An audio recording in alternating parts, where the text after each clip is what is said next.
Okay. All right, it is 2 p.m. on Monday, June 15th. We are going to call to order today's Ogden Valley City Council work session meeting. We are here at the Huntsville Town Hall, City Council chambers, or Town Council chambers, which is our anchor location, and we are also available online through Zoom for participation that way. All right, we're gonna have a real quick roll call here to get it down on record, but we have a full house of council members. We have Councilmember Hickman, Booth, Shaw, Julian Baker, and Hoagland in-house, as well as myself, Mayor Wampler, our reporter, and our IT director are here as well. Staff, planning staff as well, Brian Carter is in the room with us. All right, everyone that's able, please stand for the pledge of allegiance. I pledge allegiance to the flag of the United States of America and to the republic for which it stands, one nation, under God, indivisible, with liberty and justice for all. That will be followed with a moment of silence.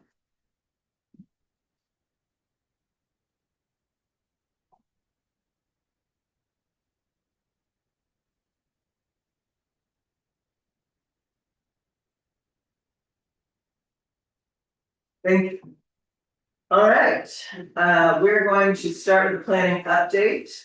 We're so close to being done. This planning update is usually, or is always, about how to get out from under the moratorium, and it will remain that way until we do. So Brian's in, unless Chad, you wanted to leave anything on before you go over? I would love to have Brian done. All right. Mr. Carter, anything? So, at your last meeting, you moved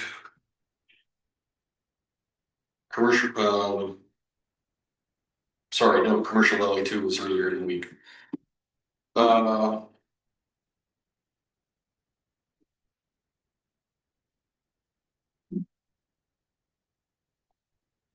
the last meeting, I believe, you moved accessory dwelling units, Ogden Valley pathways, drinking water source protection, and short-term rentals. Not short-term rentals, no, okay.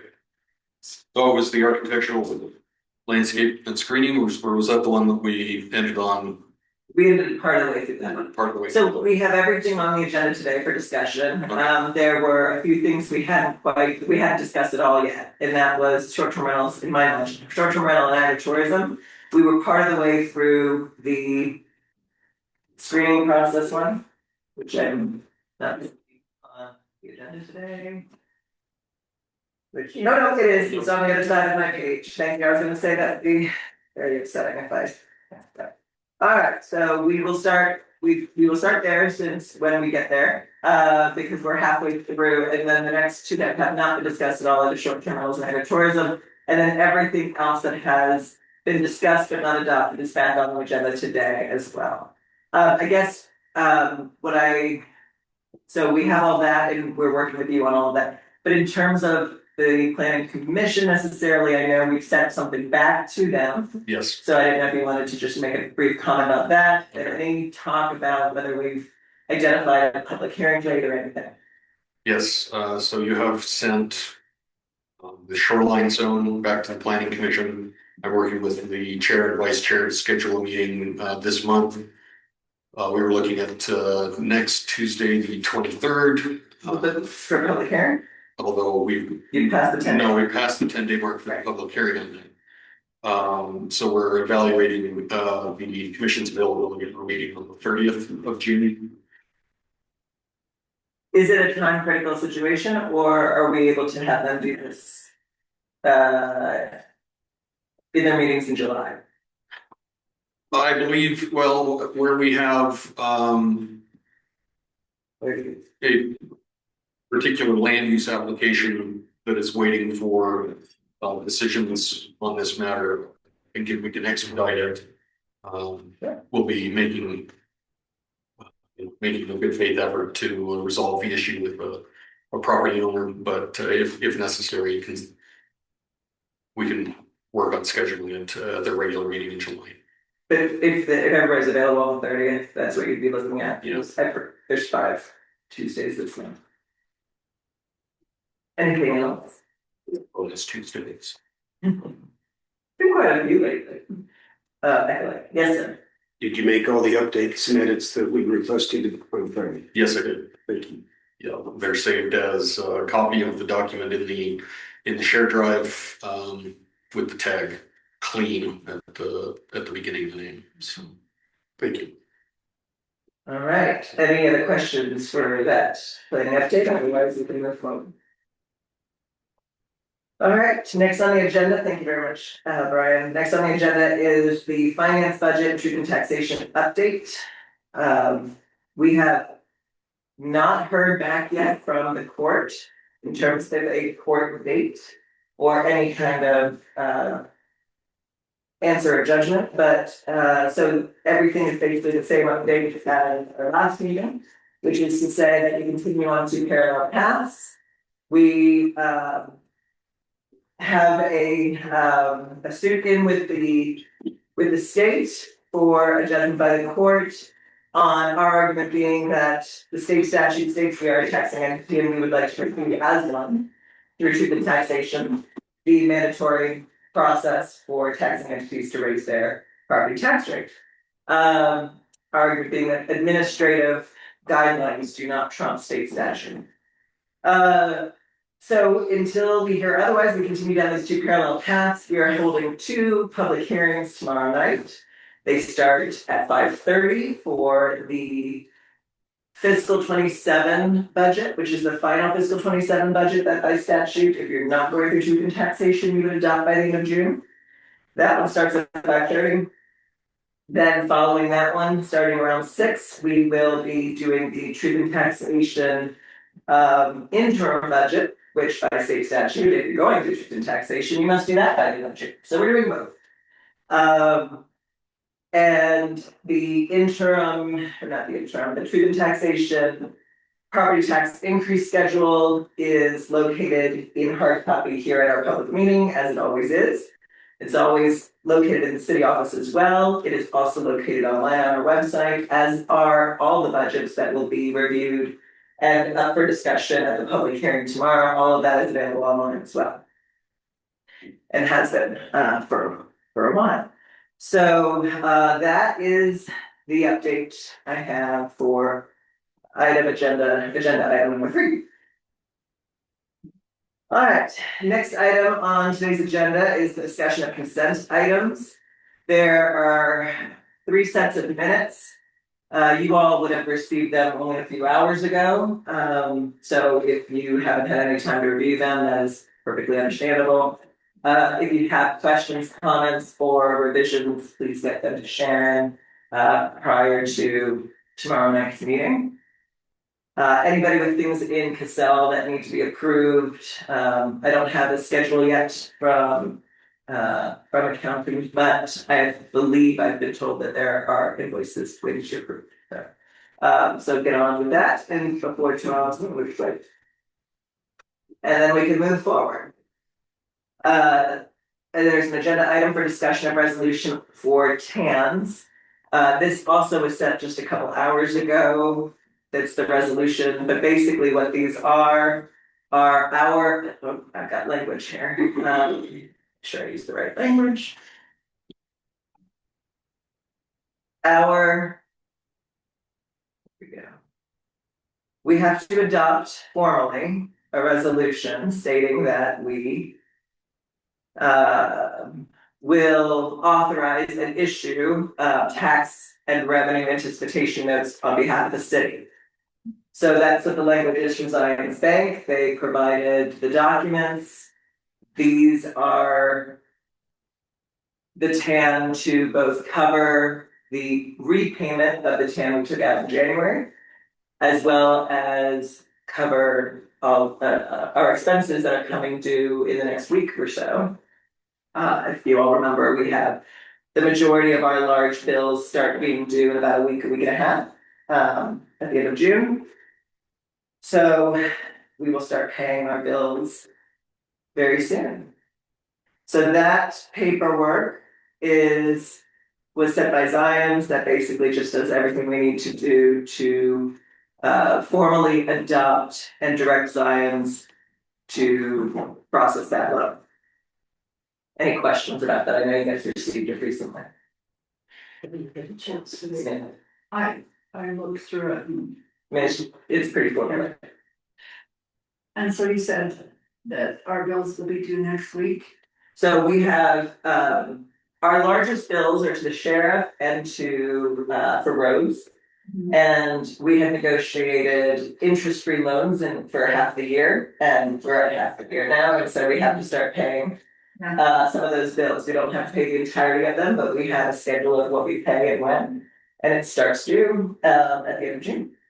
And so this paperwork is just going in now, and how long will it take them to? So they had asked that we adopt it at our Tuesday meeting this week so that they have the time to process everything, get it in. Repay the first hand before that comes due, so we don't obviously have a late charge there. As well as then pay the bills, so the bills that are due. Okay, sounds. So good. Zion's all on top of it and they directed us, but that's and they did the paperwork for it as well. Great. Thank you. Yes. So basically just that next loan that we all talked about doing back in January, this is the time and this is what it is. All right, we can, if you read and anything comes up, let me know or let one of the finance team know, Dawn and Kay on the finance team or Sherry. You have a Yes. question about that, so I saw the amount in there, if we were to do it pass, if we're able to be a taxing entity, will we need this loan? We do need this loan, yes. The whole amount. We will take this loan right now as we don't know what's going to happen with the taxing entity. We can always be rejected as well. This does go to a board or treatment taxation. By going through the process, you're not guaranteed acceptance. So, which is why they have that schedule within our column F budget, where you can't spend any extra money until you've been formally approved. So if we were to, for example, miss a deadline somewhere, they have the right to reject us. And so, so we need this loan no matter what. And then, if things change in the future, we can adjust, pay them, do whatever. Okay. But yes, right now we needed to pay the bills. All right. If there's no further questions or discussion, item 6. Discussion of the building development excavation permit fee revisions. I saw an email from Councilmember Hickman saying that was not ready yet, but this was already posted. Is there anything to discuss, or do you want to just move forward? We need planning, permitting, and Corbin and Sherry, and I'll help punch you in, to go final on what the proposed language for this task order based fee structure would be. We have from Brian a draft task order, but we don't have the mechanics within the draft ordinance on how we would use it. It simply looks like a contract between us and the city. It doesn't explain to a consumer, let's choose Glenn. Glenn, you want to do a conditional use permit, how do you use this thing? And so before we go final on this thing, we need it to be edited to be clear on how the consumer uses it, what he or she will actually pay, and whether or not there's a seat. And we're nowhere near that. On the excavation permitting side, we're done. So if we can't get there on the variants and other things, I'm going to pull all that. I'm going to put in front of us next week to get the excavation stuff updated and then leave it to everybody else to figure it out. Yeah. That's where we are. Okay, so So stay tuned to stay tuned. Maybe it'll be ready if we do a special session next week. So, who from council is legal? That, I've been pushing the thing, but I cannot. I need you probably to step in, Chad, with Brian and help get our hands around what ought the fee structure be for when our planner spends a lot of time doing a conditional use permit or a variance or those various hard things. What he's proposed is a task order based way of doing it, which makes sense. But what we've been provided is a task order. We, JUB, for you, the city, will do things. That does not, to me, explain to the consumer, say Glenn, he's now applied for a permit for a conditional use permit. We need to tell him how this thing's gonna be used, and that's where we don't have the information. You and I can talk about it afterwards if you want. Yeah. And this is the document where there's 3 spots that we had left. But there's 4 spots actually, Okay. it turns out, but yeah, Where we needed language. where we needed language. We started with a proposed sum in the thousands for each of those. Then we had this task order based one, and we just need to make a decision. I'm not the one to make the decision on what the planner, how we wanted to charge for the plan. Possible, because each of these may be different, to have the planner give an estimate to the resident. That's what it is. It's provided as that the hourly rate of the various entities within JUB, the engineers to planners, is there. The thought would be, Glenn has applied for a conditional use permit, the planner would say, I think it will be, taking those 3 of those hourly for a sum of $2,000. But what's not there is how we actually go about putting that into the permitting process and making it work. There's simply a rate sheet. We need more than a rate sheet. Sorry, I'm waving my hands around, but that's Okay. where we are. So you and Chad are gonna get together with Corbin and Brian? Okay. Okay. All right. Any other questions regarding agenda item 6? So that was taken off of tomorrow's agenda because obviously. It won't be right. It wasn't there. Okay. Perfect. So that's not gonna happen tomorrow, but and we will discuss, but we will potentially make. All right, discussion on construction standards, agenda item 7. Do we have Matt Crump on? Yes, sir. Matt, you're up. Alrighty, so I don't have a presentation or anything for this one. It's fairly simple. Essentially, we were under the impression that previously we had adopted Weber County standards for construction. So this would be like new construction in a subdivision. And as we kind of dug into it, we realized we didn't have that. And so the purpose of this ordinance is to adopt the Weber County standards for new construction as well as the APWA standards. The kind of short version on how it works is APWA Utah, so American Public Works Association, the Utah chapter publishes standards and specifications, but they're kind of more generic, so they don't have a lot of like the nitty-gritty details that cities like to have. So generally cities adopt their own as well as APWA, and kind of in varying forms, but usually it's here's our standards, and if anything isn't covered in them, then defer to APWA. So the proposed ordinance follows that same idea in adopting Weber County standards. And then for anything that those don't cover, we would use APWA, the current edition. APWA now does a new standard every single year. But just something to note is that the Weber County standards are really old. It's kind of the best we have at this point. So the intent would be, as soon as budget allows, to redo those standards and do updated standard drawings and specifications. But for now, we just need something in place. And so we will be adopting the Weber County ones they're actually, I think, from the 1980s at some point. So they're pretty old, but better than nothing. So that's the purpose of this. It sets the Weber County standards above the APWA, but we use both of them. And then it gives some kind of discretion, or I guess you could say power, to the city engineer to interpret those and give exceptions as needed, that sort of thing. What will be the timeline to update those? If we get our truth and taxation budget, we'll be able to do it. It's in the budget. But if we don't, we have to wait. It's back in the 80s. Yeah.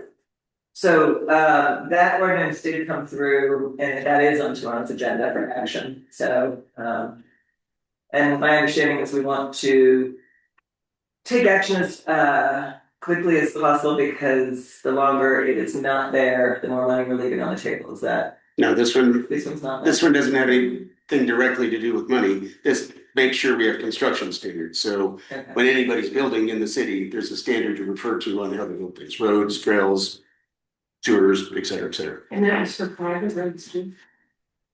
That doesn't, well, it should apply to subdivisions and it will apply to subdivisions. Whether or not it applies to you building a road on your 3 acres, I don't know. Matt, do you know the answer to that question?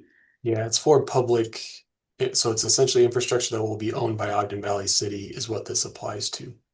Yeah, and it came to light when we were discussing the subdivision ordinance because it referred to standards that the county had that we hadn't adopted. So presumably then it applies to subdivisions as well.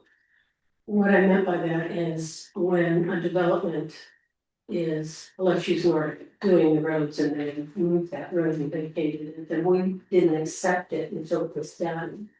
Those standards have to be in place. Is that what you're saying?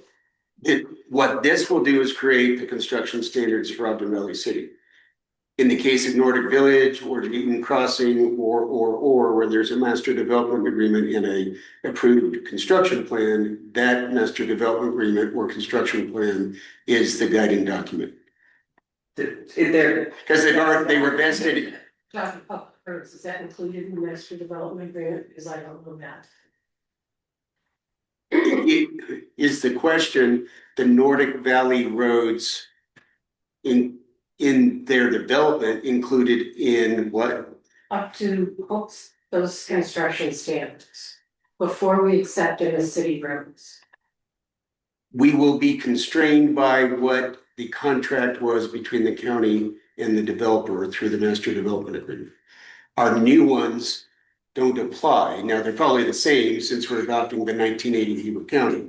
But the informative document is the master development agreement between the developer and the county, now us.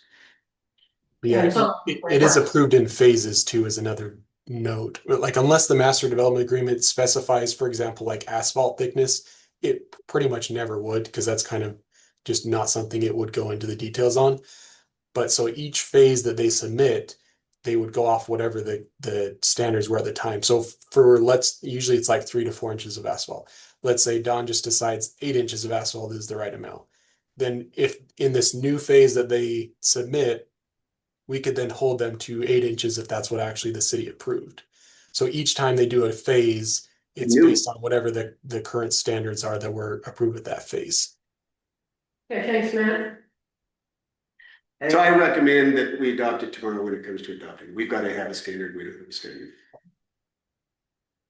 any other questions regarding construction standards? All right, so that's on tomorrow for inaction. Number 8 on today's agenda is discussion of WACOG transportation grant referring to 4100. And I'm gonna let Matt brief it in a second. I sent to all you all a link to the slide deck that Matt put together. Matt, are you able to show those slides? Yeah, he's shaking his head yes, but the bottom line is through WACOG, Wasatch Area. area council of governments, I want to say we have the opportunity, like every other municipality, to apply for grants related to construction of roads. This is the only one that we have in our city based on our impact fees or impact fee plan that would be eligible for those funds. So we've got an opportunity to apply for a grant. The application has to happen on the 13th of July, not guaranteed to be funded. And if we were funded, it would happen sometime in the next 2 years. It is in Tia's district. I believe it's all in your district, and it affects at least one person sitting in here because she has a house on the road. But let's let Matt talk about what we're talking about. Go ahead, Matt. Can You showing you it? see my presentation?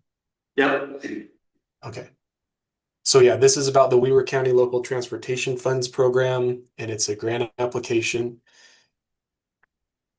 Let's see if this will. Okay, so this is an annual grant that all the cities within Weaver County apply to. It's funded with county option sales and use tax for transportation. and quarter preservation funds. So sometimes people refer to it like the third quarter sales tax, is kind of the way that people in the realm refer to this money. Projects have to be on collector or arterial roads. The grant requires a 10% match. And then the projects themselves, they have to enhance public safety, reduce congestion, and create a more connected community. So we as in JEB engineers met with Weber County and the roads department to identify projects that could be potentials for this funding. We as JEB engineers apply to this money for all the cities that like we represent, because it's essentially free money that you're bringing to the city. And they are for roadway projects that specifically increase capacity, which eliminated a lot of projects, I guess, that you all probably think of as far as like stuff that needs to be done on roads within the city. So it can't have any like maintenance on, it can't have a maintenance component to it. It needs to increase capacity to the roadway network itself. So the map here on the right are functionally classified roads. So that's just another way of saying like the big roads in the city. So this would be collector or arterial roads. So local roads are the lowest volume of road. And then as you get higher volume, then you go to collector. So you have minor collector, major collector, and then you go up to minor and major arterial. So essentially, a project that we identify has to be on one of the roads shown here in this map in like pink and yellow, and the green ones are arterials, but those are UDOT roads, so we wouldn't, do a project on a UDOT road. So turn lanes on 4100 North were previously identified by Weber County as priority projects, specifically at 3300 East and 3500 East. So these projects were identified in previous master plans as well as impact fee facilities plan, which is an important component because that makes them impact fee eligible. So the city has impact fee money that it received from Weber County. I'm working with Cherry to figure out exactly how much, but that money that we received from impact fees, so this would be money that Weber County collected that they are giving to Ogden Valley City, as well as money that we're going to collect, let's say in the next 6 months to a year with the current IFFP that we have. That money has to be spent on projects identified in the IFFP. So here is the map of projects. And again, just to remind everybody, when we created the IFFP, we didn't create these projects that was based off of a previous, like work done by other firms for the county for this area. So you can see pretty much all of them are turn lanes, and then some realignments. But essentially, we kind of looked at, here's all these projects identified in the IFFP. We talked to Weber County Roads on which ones were their priority. And same thing with the engineering department of Weber County. And these projects 6 and 8 are the ones that they had prioritized. So Weber County actually contracted with a design firm either last year or 2 years ago to create plans for the construction of these projects because they had essentially planned to move forward with them. After the incorporation of the city came about, they decided to kind of put the brakes on those projects, but they did finish the design. So I'll show you the first design. So this is 4100 North, 3300 East. And currently it's just you all are probably pretty familiar with it, but it's essentially just a 2-lane road in either direction. So if people are going up to North Fork Park and are going to turn left here, they would just sit and hold up traffic until they're able to turn left.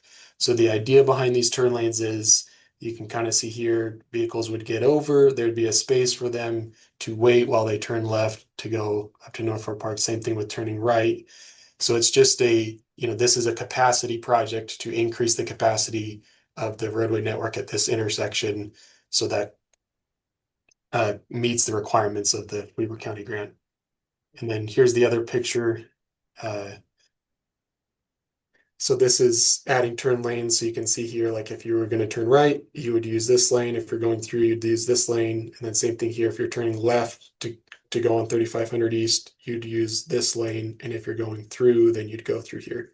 So this design, we haven't, like necessarily reviewed this design, but Weber County contracted with Reeves and Associates to create this design for turn lanes at both of these intersections.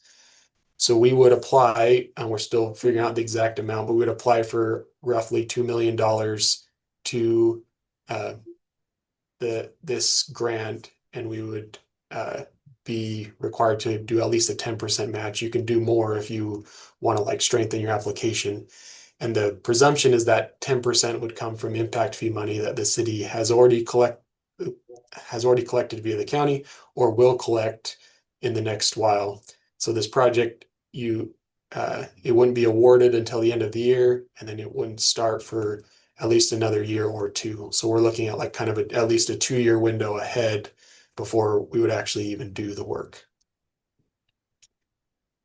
So that's all I had. So go ahead and ask, what questions do y'all have?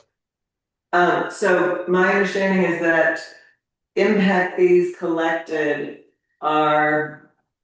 must be used for areas affected by that new growth project. So for just a real quick example, something on the other end of the valley wouldn't necessarily impact fees of a project on the other side of the valley would not be able to be used for this project because it's not growth affected by a project, say, out in Huntsville or something like that. Is that correct? I will have to verify, but my understanding is it just has to be within your service area. So anything in that service area can be, it would be too hard to take money, like from one subdivision, say, well, this, what projects are actually affected by this subdivision and keep track of all the different subdivisions and all the impact fee money coming in. My understanding is it's a network-wide thing. You collect money, and as long as it's in your IFFP, it can go to any project within your network. Okay. And I can verify that, it's definitely something worth verifying, but. I like your understanding better, so I hope that's the case.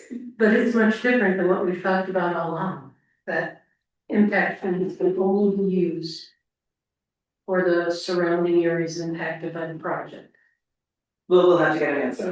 That'll be an answer. But either way, there are impact fees that are collected from all over this valley, but the answer to that question will simply go towards how much money do we already have in the kitty to put towards this particular project. If it's from the whole valley, even better. If it's not, and it has to just be from things that concern that specific corridor, then that'll be a different number, but we'll have to look at that too. And then the number from the county, help me understand that because I've had a different understanding about that also. So this money was collected when, and we can use it how? Sure. So, the grant money is, are you asking about the grant money or the impact fee I'm money? asking about the impact fee money from Weber County. Okay. Yeah. So, Sherry's working on the exact amount. They did send us, it's like roughly $800,000 was like what Weber County sent us saying this is in the roads impact fee budget. We're still verifying that to see if that number is actually accurate. And I don't think that the city is in possession of that money yet. So Sherry's working on that side of things. But once they do give us that money, then my understanding is we just take that money and we can use that money for any project that was identified in the IFFP related to the collection of those funds. So the IFFP that they did was in 2017 or whenever it actually ended up being passed or adopted. And then they started collecting impact fees for it.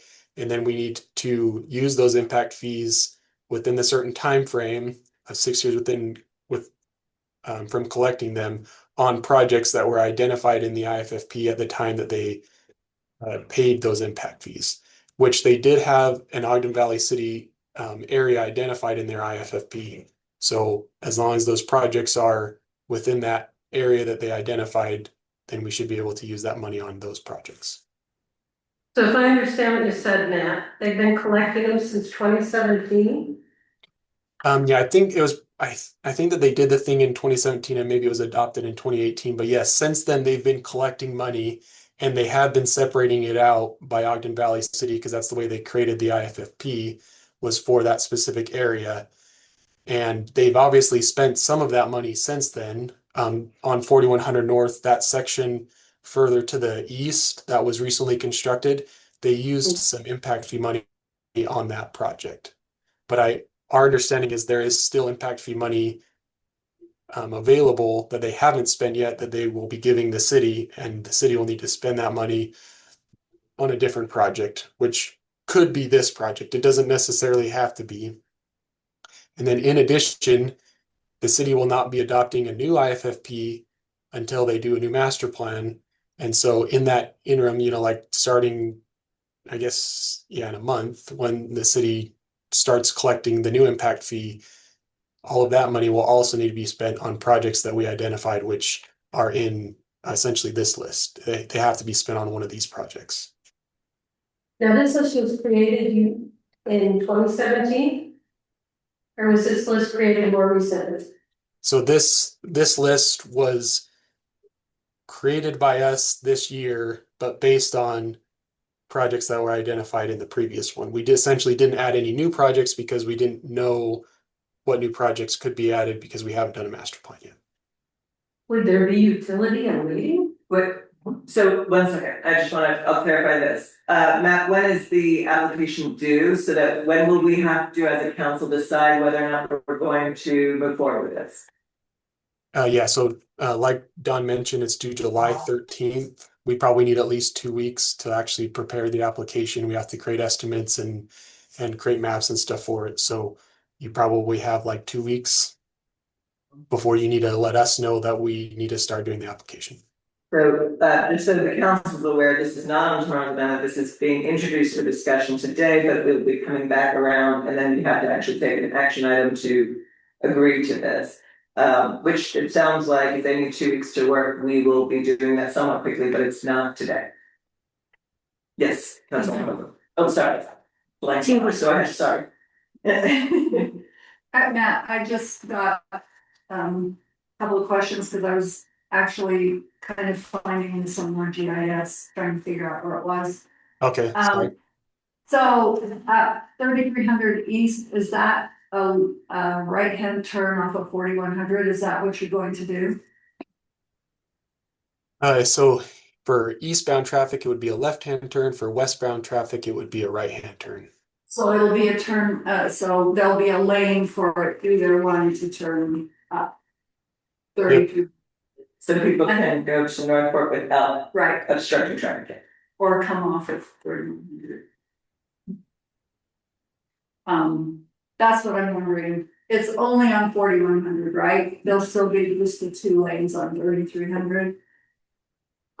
No, so you can see here, I mean, it could be if you wanted it to, we're still kind of at your direction, but the project, the way that the county designed it, it does have a left turn lane on 3300 turning left heading east on 4100.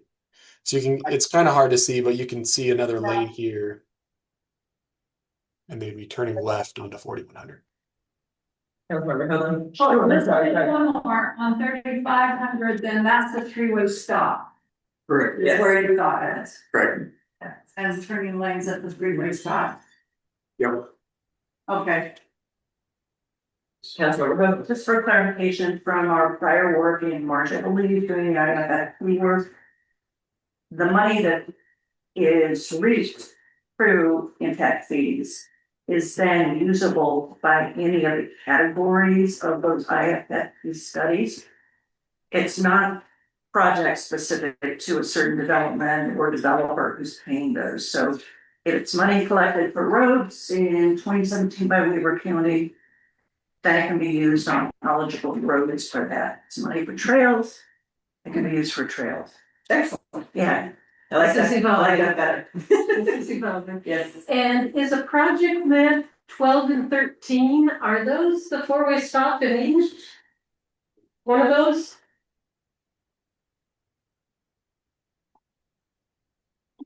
That would 12 and 13 would be turn lanes. It's not the four-way stop in Eden. It would be by like Carlos and Harley's the one, and then kind of by the school on the other. So what's the consideration for the, But can we discuss the project map another time? We have a lot of land use to get through today. but I'm concerned to understand this, it's like, why would these projects over others, should we, it's a utility in waiting? We have a new plan, The engineers have 1 month for us, 2 weeks for us to make a decision whether or not to apply. They have taken what Weber County suggested as the #1 priority project. I personally asked Joe Hadley what he thought the #1 priority project is, and he said this one. That's why they are presenting this one. If we don't want to go for this one, we can say we don't want to go for it, and we can just have the engineers do nothing. They're not in a position to study these others. There's no engineering design done for anywhere else. We have engineering design done for these. That's why this one is in front of us. right, but we're putting in a 10% of how much? It's impact. It's impact. It's already baked and It's still, We would have to provide 10% match if we were selected. Selection would happen at the end of this calendar year. Work would start sometime 1 to 2 years later. Peggy, are you alluding to like the potential roundabout? If that's moving forward here. That would be. that seems more congested than freeway stop. Yeah. Recall what I said Friday about the roundabout, that road. Who owns that road? Right from the. Are you questioning it? You know. UDOT owns 158. We own this road. We and Weber County control this. We Okay. do not So control that's the the difference. four-way stop. Okay. We have these twins. We don't have these twins. That's why it's not on here. I will say there, we will need to have a broader discussion about the four-way stop. So what we have in front of us is this proposal. The engineers are, if we don't want to do it, fine. He'll go do other things. But we need to let him know either today, yeah, go do it, or no later than the end of June, yeah, go do it, or he's not gonna have time to prepare the application. So what was the one concern about the turn lane there at that three-way stop? Is there a pro and con? Well, in part of what MAP would require is a study of the right of ways to make sure that what you saw as the engineering designs are actually on now city right of ways, not in then county right of ways. And if not, then we would have to negotiate with the landowners or whether or not they would agree to. We'd either have to change the project scope or something like that. So, But we do have an affected person. She's sitting against the wall over there, or she lives at the three-way stop. so my understanding that we would be encroaching on private land. There could be, we don't know. All we have is what we showed. Okay. But Yeah.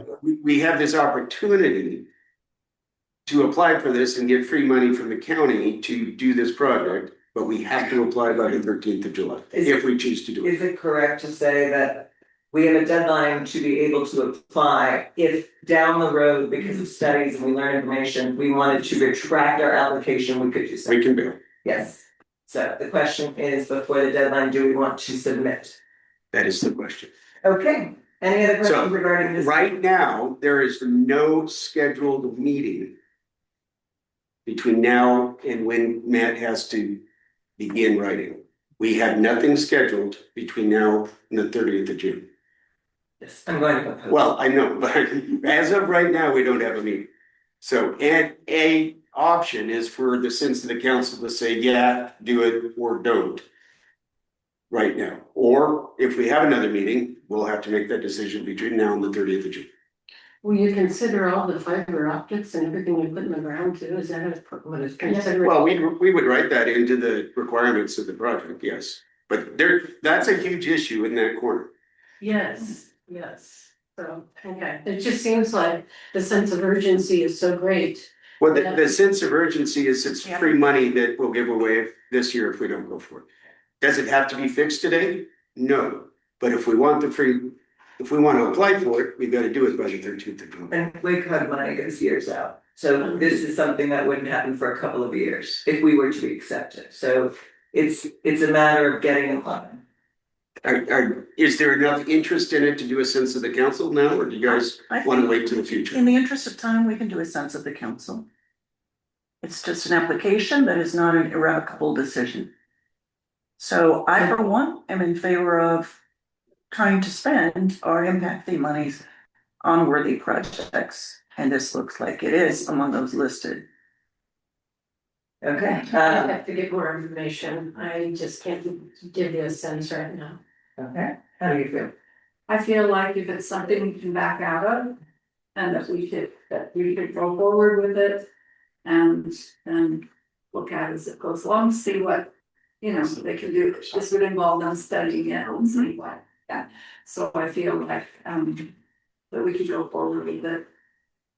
How do you feel? I agree, other than I also agree with Penny's point on that, I think that she was trying to bring up is the priorities of what maybe we perceive, maybe they aren't the priorities of what the experts will receive, but I'd like to have a little bit more understanding of that, but on this, based off of the deadlines, I think go ahead for sure. That's true. You've got 4. All right, so it's not a vote, but we're taking the temperature of the council, and I would say, Mr. Crump, that the temperature of the council is that we'd like to move forward, knowing that there's a lot of information that's going to be gathered throughout this process. We have the ability to back out, but we should move forward with preparing for a submitting application. May I make Sounds that good. clear to our engineer? Yes, by all. Matt. Sorry, speak engineer, please. Matt, begin preparing the application and prepare to submit it by the 13th of July, please. Okay, sounds good. One other thing, just for informational purposes, we did already submit our letter of intent for this specific project. So if, for example, you're like, no, we want to do, some turn lanes over in Eden in a different location, that would be fine. We wouldn't be able to apply this year because we already submitted our letter of intent for this project. So we would just wait until next year to apply, just so everyone's aware. Okay. All right, so that's item number 8. Moving on to agenda item 9, the discussion of reformatting public participation work sessions. This came up this past week. There was a concern brought forward by council members on the format that we've been working under within our work sessions. We had, back in the beginning of the city, made a decision to, while there are no full formal public comment sections in a work session, we had made the decision to allow people who took the time to participate, both in person and online, if they had a question, comment, or if they had anything to that might be helpful in the discussion, to participate in those discussions. There has been a request for an interest in deciding whether or not to continue with that format or making it more formal or changing it in any way at all. So I will put that open for council to discuss.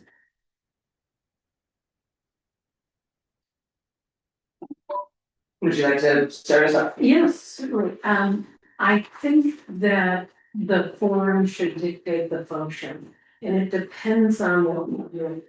I did at first say, hurry, let's have a conversation. But I think that it has to be at certain times, we have to constrain it. So when we were discussing amongst ourselves and values and policies things, then I think we need to discuss. And I'd love to have an open session where folks could come up first, share what their thoughts are, but then we can hash it out. And not have a back and forth at that time. If we're working on a project or something that's not policy driven, then I think conversation is a little more appropriate.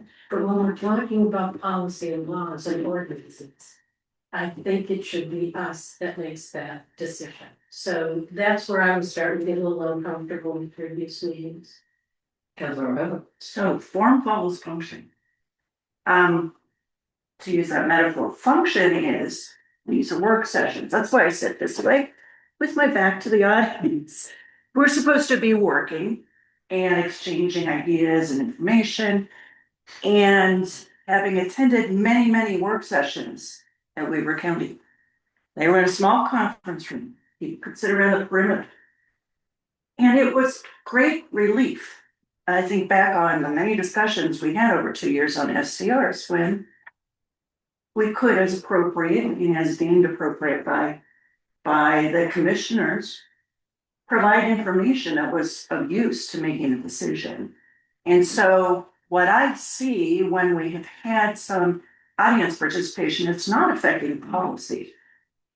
It's actually providing information that's useful and fuels our discussions.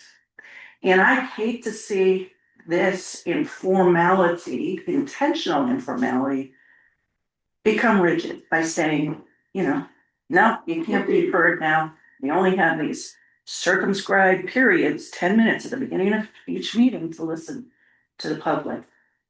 I just had a constituent last week say he was hoping we would discuss one of the subjects on the agenda, came to a work session, because he knew if there was something that he had to share, there would be time and an ear to listen. So I think it's an important accessibility issue. I think it's important to get information from knowledgeable people. I do think, one has to limit and use discretion on how frequently you utilize this. Anyways, I feel like I'm on the opposite end of UK. I think a work session is a work session. We need to keep it a work session. And then if the public has a comment, they can contact us by email or online with questions that we'll talk about. right, I want to make sure I understand, because right now I'm hearing 3 different formats. So what I'm hearing from you, Councilmember Shaw, is much more traditional in terms of work sessions, do not allow for public comment, for participation. They are open public meetings, people can watch, they can take notes, they can respond and put in their comments as they can anytime through email, phone calls or whatnot. Or save them for the next meeting and then give them at the actual in front of the owl and everything. But during the work session, keep it strictly council. From council member Julie Baker, I'm hearing still a hybrid, but a bit more formal. So I kind of heard that each topic maybe would get a small section of time. You didn't say that, but that's the way I interpreted what you said. Yeah, and if I had to choose, I'd lean more towards the traditional and let people speak up front and then us work. So like the way a city council meeting goes, where there's just a section up front. For any and all comments, and then we just get into our work. And then from Councilmember Baker, or hold on, what I'm hearing is to keep it in this kind of more relaxed conversation. Okay. We've got 2 more council members to hear from. I'm gonna confuse you more. Oh, no. I'm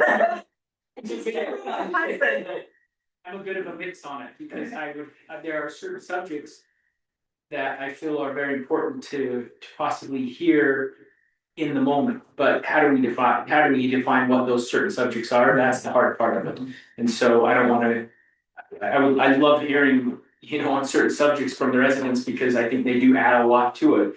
And I think if we can be good enough to be able to go back and listen to the emails or listen to the voicemails, whatever it is, and then bring that back into the next one, I think that is probably the best approach, and also some opportunity based off the agenda to discuss up front, based off of their expertise.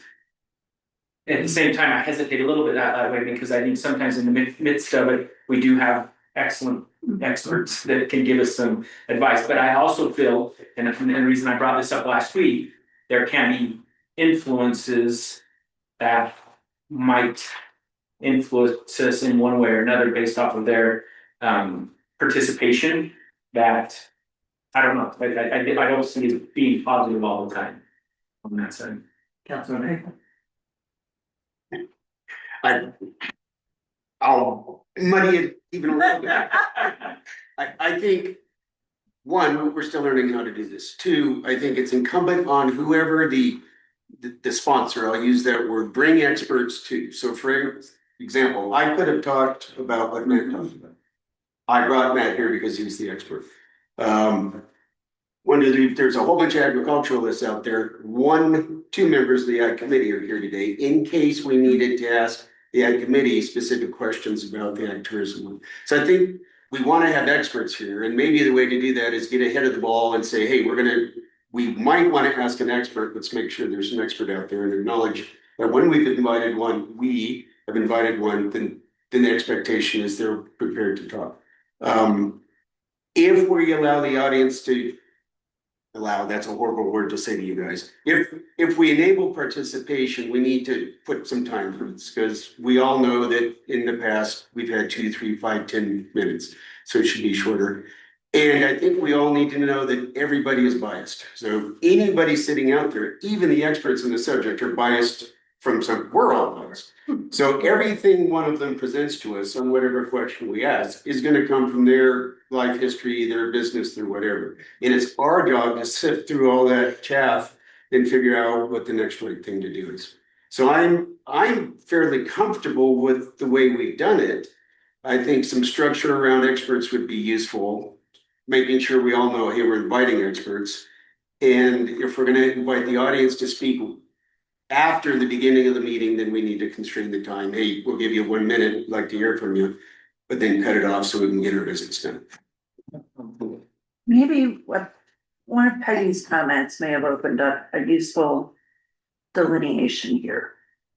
Opinions are one thing, and I agree, opinions can be expressed at the outset of meetings through letters to us, or emails, which we all get. But I have found it extraordinarily helpful when someone in the audience has some facts that relate to a discussion we're having. If we wait until they send us an email later, that may not be on the agenda again. It may not be right for the discussion. And even things as trivial as how many floors can you get into a 30-foot high structure?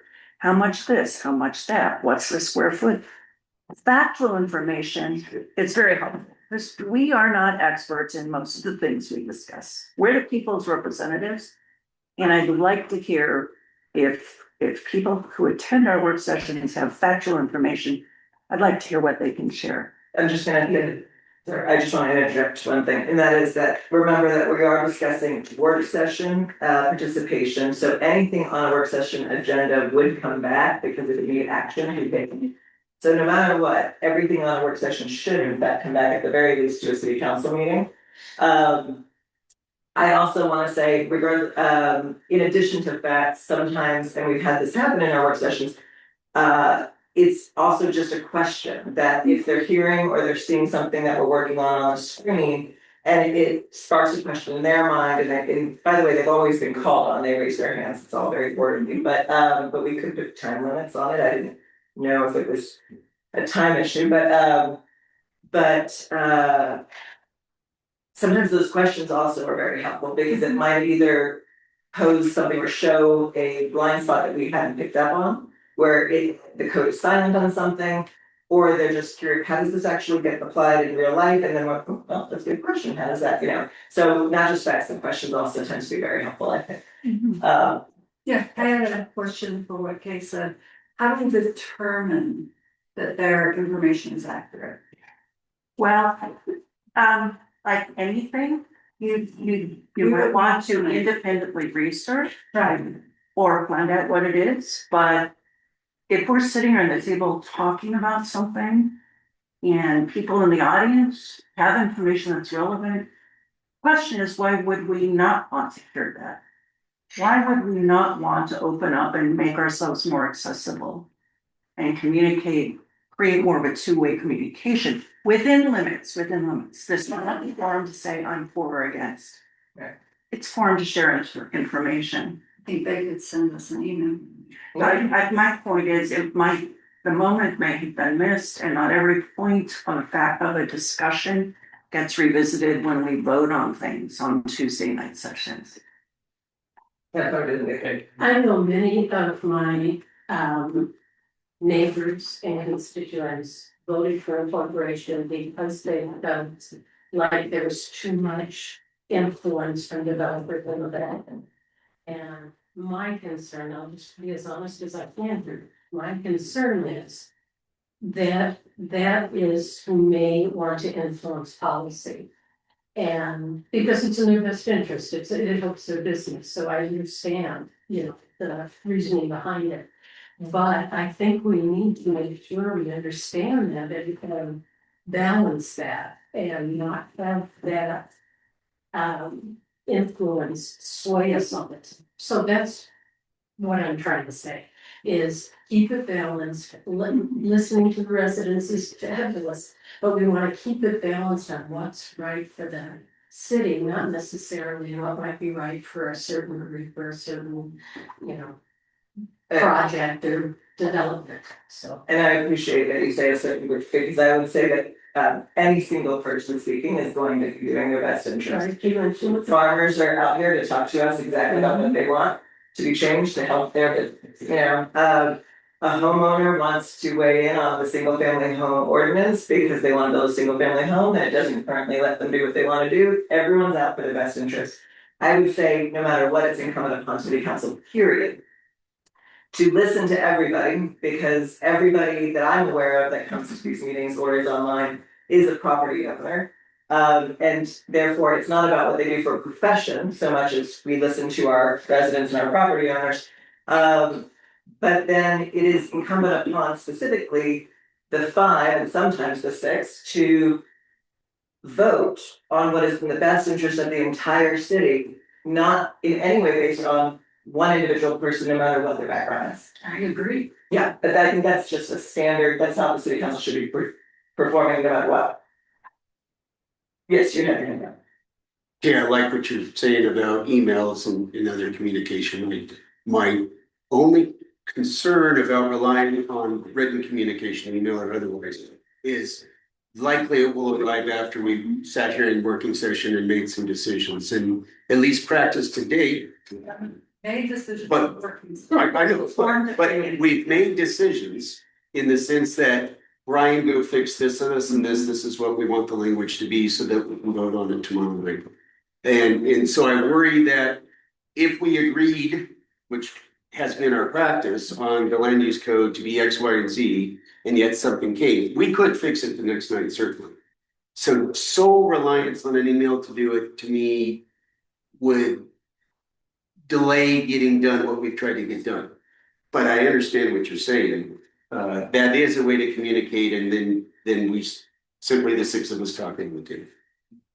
I talked to them in the surface there, I remember. Well, I'll just give a perfect example. So I've sat in on the planning commission meetings and I've had to bite my tongue a couple of times, not to correct them, but just to maybe use a fact for my opinion on what they're discussing, and I haven't done it.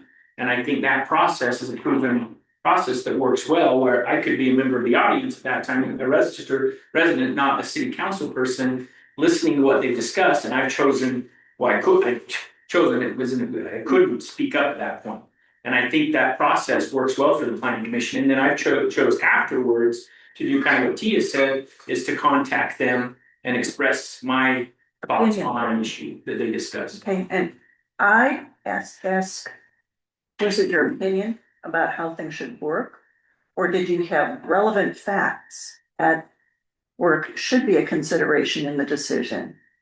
Well, again, I think that depends kind of on who's defining, is it a fact or is it an opinion? I think those are very murky Well, when we're discussing stuff like this. Sometimes it can be an absolute true fact, like what you were saying, like a fact on certain square footage of something, absolutely. But a lot of times the comments can be a mix of facts and opinion on whether they want to have a setback on their agricultural property or something else like that, so. and I would prefer to listen to information and filter out if I thought that was swayed by opinion and was not factually based, just not consider it. Judges, I'm saying, I'll let it in for what it's worth, meaning if there's a factual basis there, it's just timely. These are informal settings. Yeah, I totally agree. Yeah, I agree with you on that. That's why my first comment was that. yeah. Is I love to have it. I just think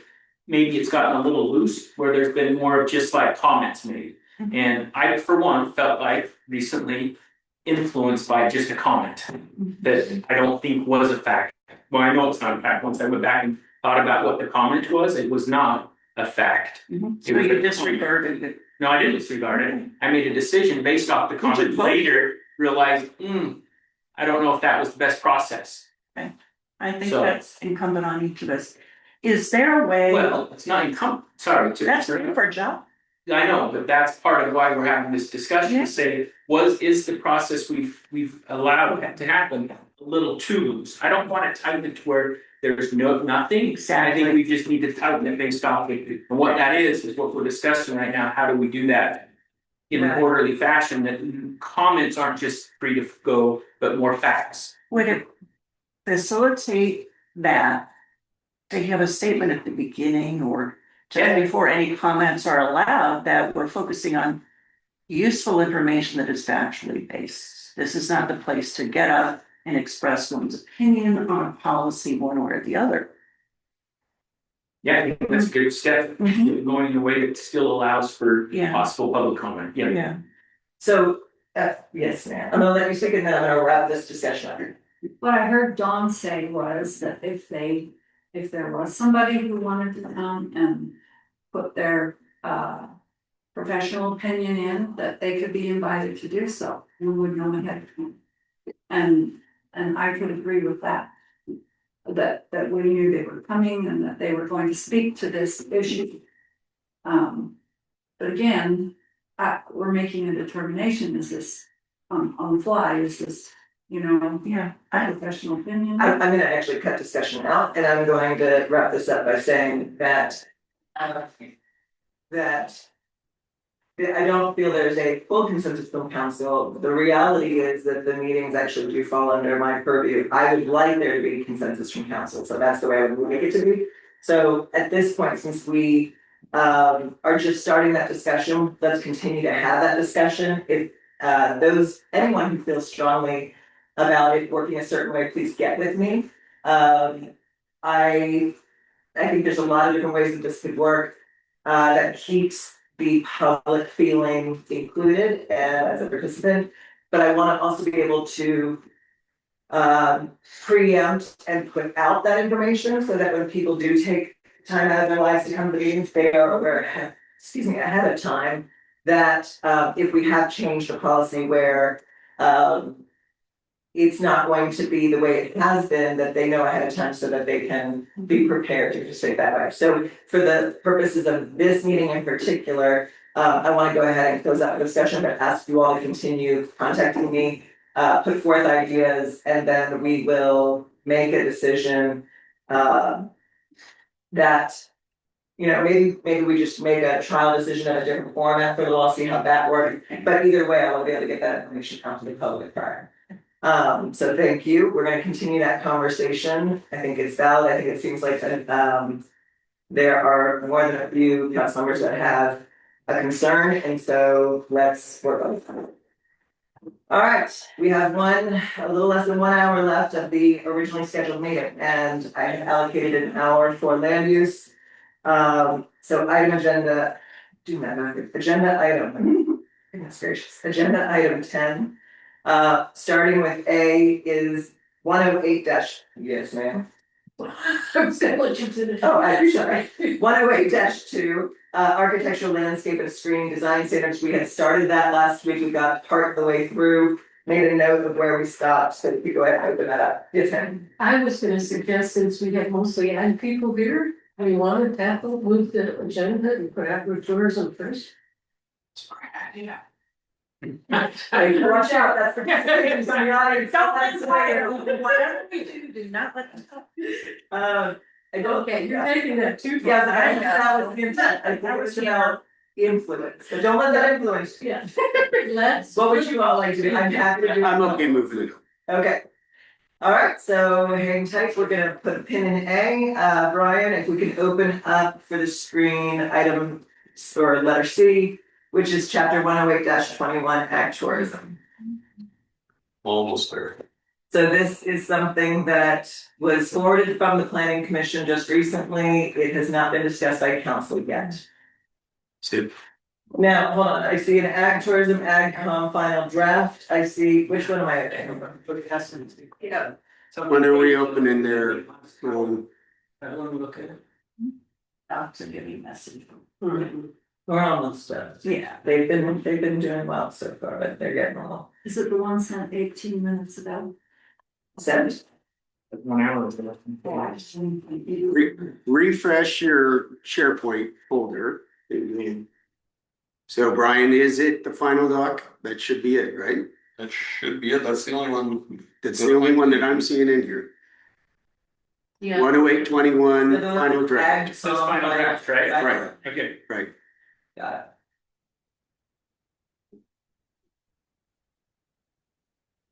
There, will you let me? I will, I just wanna make one, so when we format, because there's, each one has a different format look.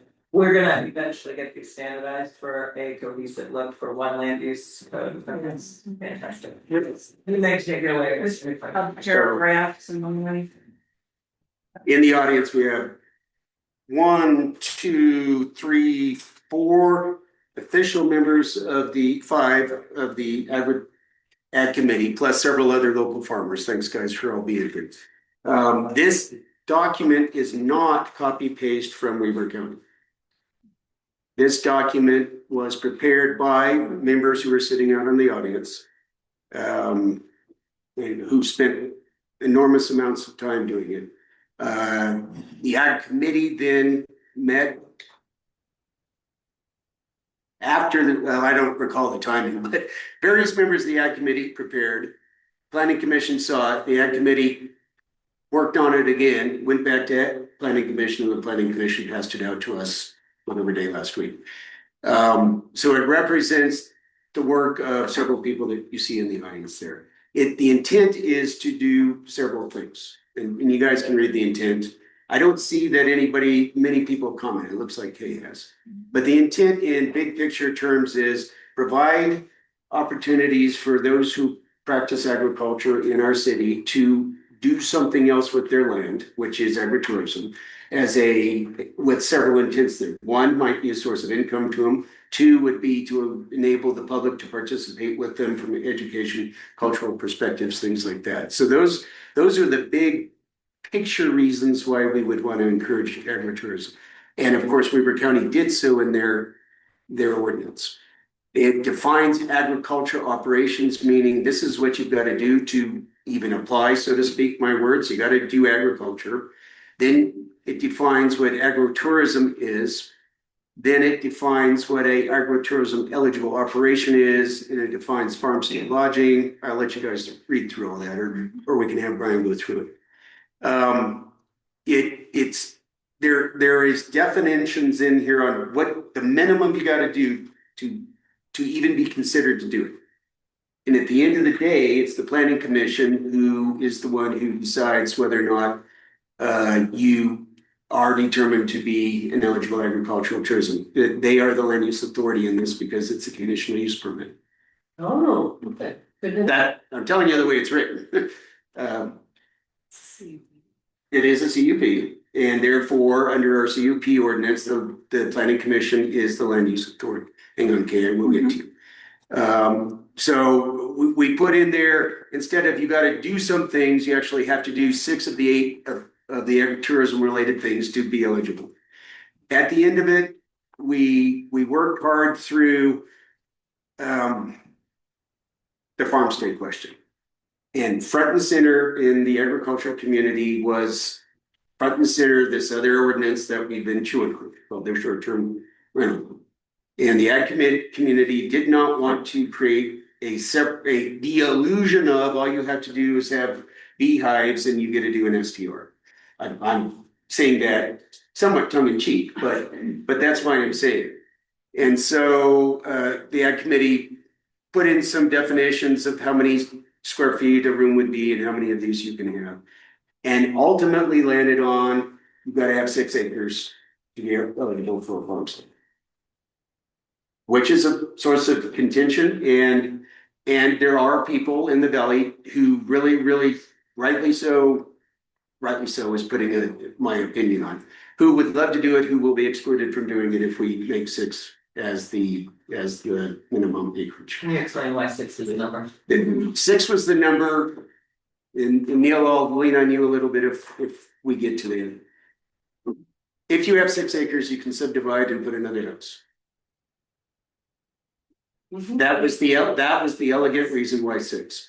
So less than 6, you can't subdivide, therefore there wouldn't be density, albeit with ADUs, that's a different thing. But with 6, you could subdivide, and that's literally how we came up with that number. What's the difference between 6 or 5 or 4 or 7 or 8? That's how we came up with the number 6. You agree, Neil? Yeah, with an incentive that because you can subdivide, you're incentivizing agricultural producers to not subdivide and put a small unit there and keep the open space. That's the biggest thing, is trying to keep the open space. That was the overall consensus among everybody we talked to in our community, is to incentivize guys to keep the open space. But this gives you that opportunity to have some income, do some agriculture, but not subdivide your property. That is how we came to it. I want to put in a comment about that, because again, so with regard to the new ADU policy from the state, it wouldn't really be about a smaller unit or a house or anything like that, or dwelling unit. What I'm hearing is, because that's the number that you could essentially sell off. Right. And that's the particular, because with the new ADU policy, you can't sell them. That is So- interesting. Right, and so with this, what I'm hearing is you pick that number because that protects. We're trying to create a way for farmers to bring in more income, to stay farming and not have to sell their land for development. Yeah, we discussed smaller acreage, maybe 5 acres as greenbelt, but it came back to, well, you can't do anything on 5.9 acres and less. It's 6 and more, and so that's the incentive to give ag producers to do exactly what you said, so we can diversify and add different streams of income and keep our open space. That's the whole goal here, so we don't keep subdividing and subdividing and subdividing. So that's the starting point. Peggy, Tay had her hand. Dying here. I have a micro and a macro question. The micro question is, how much of this really depends on site lodging? Can you still do agritourism without having on-site lodging? Absolutely. The whole predicate of it is you must be doing agriculture, Okay, and you are allowed to do agritourism, most functions of agritourism down to 1 acre. The lodging side, the farm stay side, the proposal is to start at 6 acres. so then So under 1 6 acre, acres, the 3 acre, the 5 acres, can the still 5.8 do- acres, absolutely can do you agriculture. just can't have lodging. Okay. Can't have farm stay. The next question, I'm gonna lean in like you've leaned in on a lot of other resolutions and proposals. What expert sources, other than our esteemed Valley farmers, were consulted in formulating this? The esteemed farmers and our planning authority participated in this, as did Tyson Lloyd, who is also a member of the committee and a member of the planning commission. Was there external research done or other model ordinances that were examined? Yes, the original author, Ian Hooton, did extensive research on other municipalities, other ordinances, not only in Utah, but elsewhere. Peggy, you had a question? Yes. So how would we like to go through this one? You guys want to read down through it? I am not the author. I'm not the expert. I'm just the member of city council who co-chairs the committee. The experts are sitting up here. Reading through it, I really liked it. I liked that it was valley generated, that it focuses on our needs like everyone. I kind of just included myself with the numbers that our needs up here. And I liked that a lot. My only concern was, it was a little, it's not like our other ordinances where we say you have to have this, and this. It was a little vaguer, little looser. And if that meets our needs, then I like this ordinance. My only suggestion on this whole thing was I would change the A's to the B's. To follow they put A's instead of permitted. And A was. Oh, good point. Yeah. Just the Good whole point. format, Yeah. make it ask. But otherwise, I'm very happy with how it works if we think that that's gonna work for the evaluation piece. What did you mean by it's a little squishy or general, I don't know what word. Let's see. Because I will say this, when being a conditional use permit, because I heard you, yeah, I heard you make a noise when it was the planning commission of the land use authority for conditional uses, that's always been the case. So it's always been the case, but it's not all that, you don't really have that much authority, because if they meet the requirement, if you're a rubber stamp, is what you are. But the requirement was what, 6 out of 8? That's like well, no, I mean, there's other ag tourism that isn't home, the farmstead, right? So there's all kinds of things you can do with ag tourism that don't involve staying overnight. But so my worry is if it's squishy, if it's too general, then that will be a problem for the up and down staying. Yeah. Yeah, I think it was the eligibility factors. I just wanna make sure we're good operating under that. We struggled with that very. Yeah. And Weaver County's ordinance was squishy as well.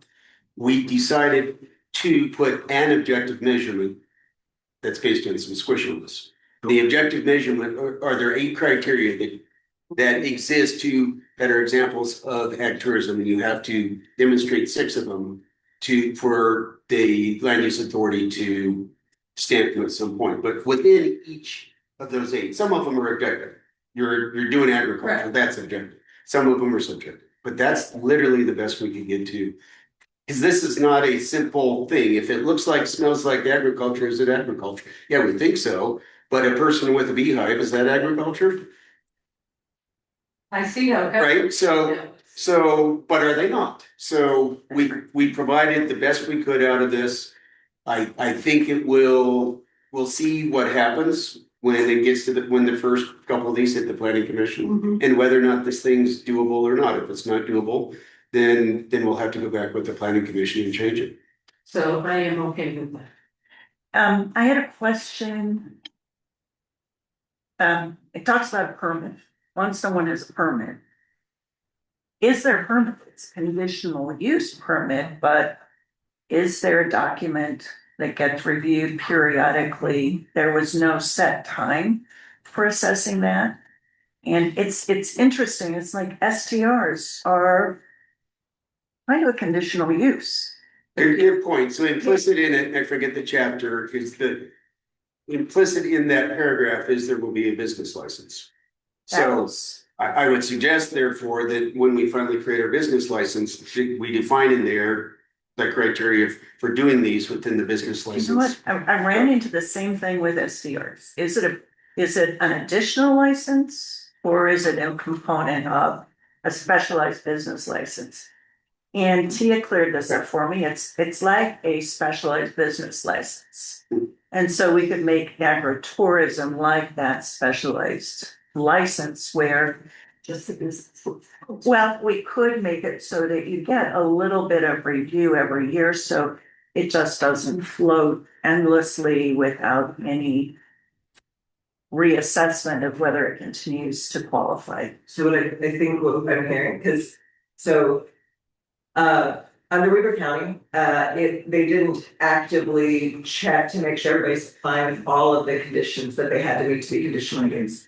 If people complained, right? So for example, I'm just gonna use the You Pick Pumpkin Patch by the monastery.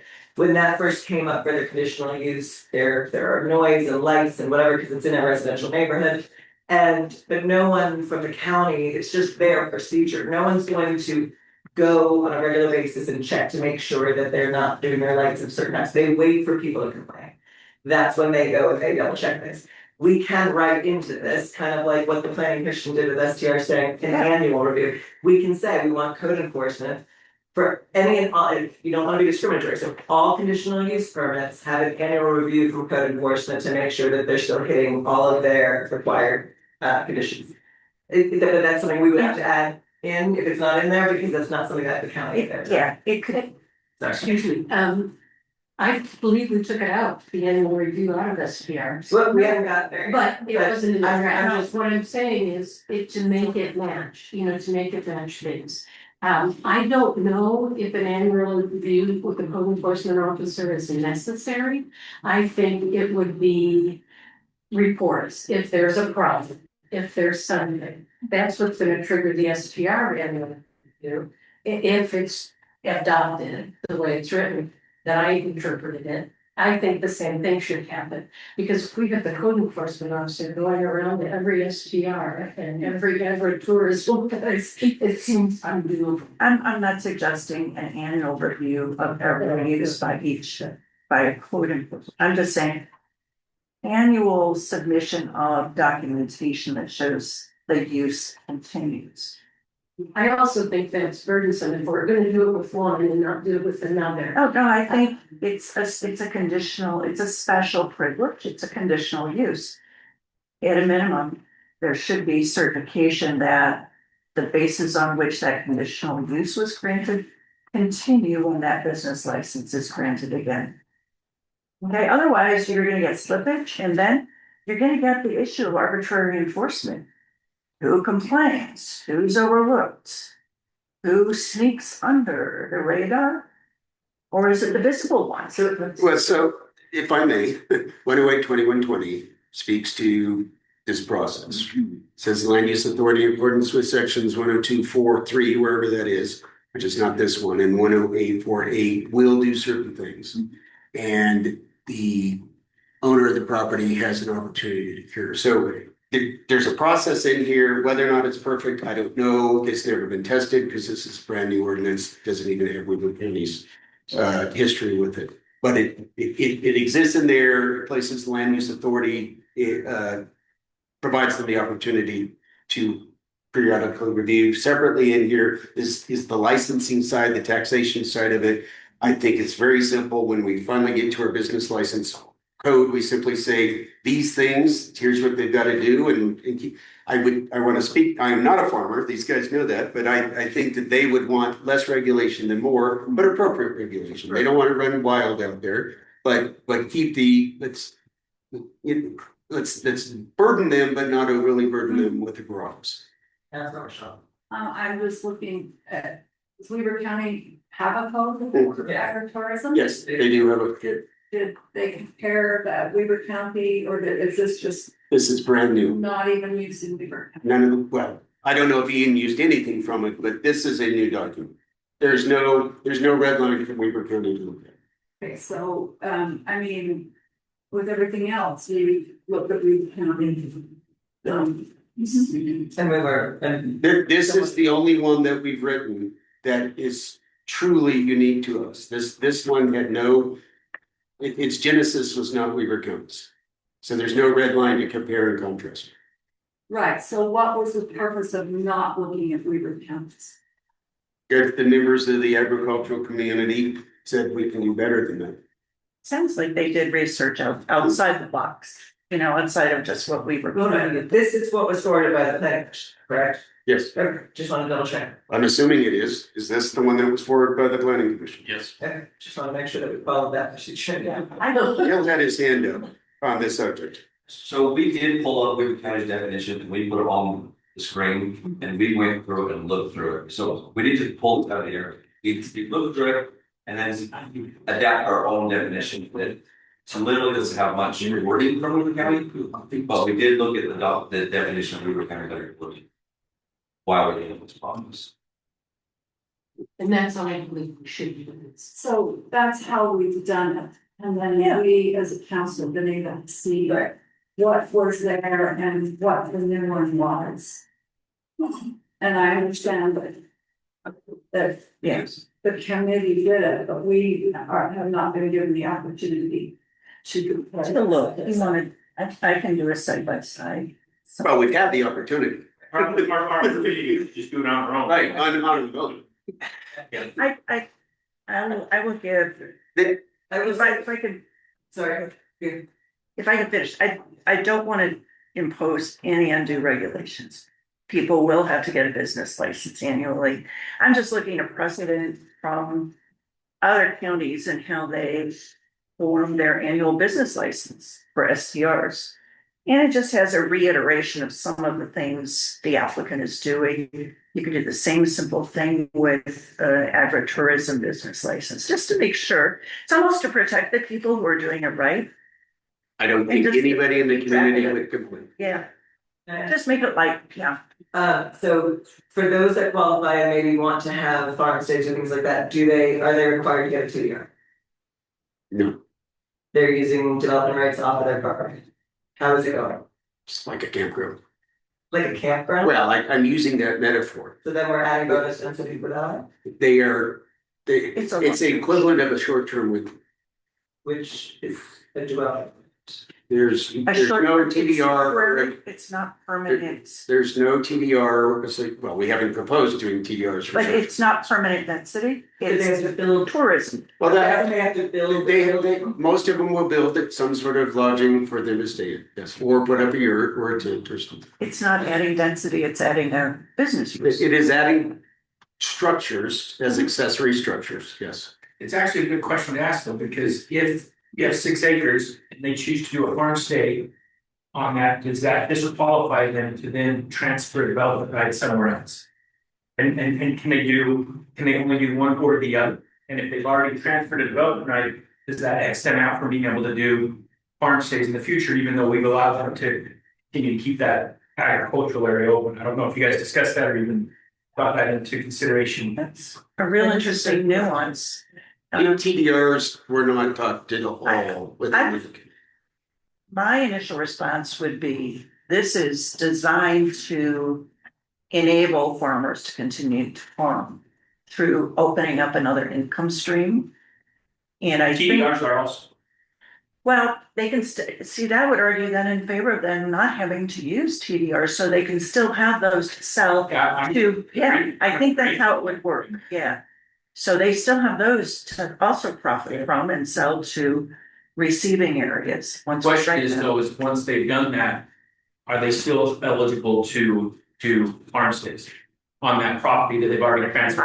I would say yes, because they aren't using density for farm state. So that's a double bonus for the ag. It's great, yeah, But pump it up. how are we going to understand if it is strictly short-term rental or if down the road they decided to take on a farm worker or something and they rent that cabin to them?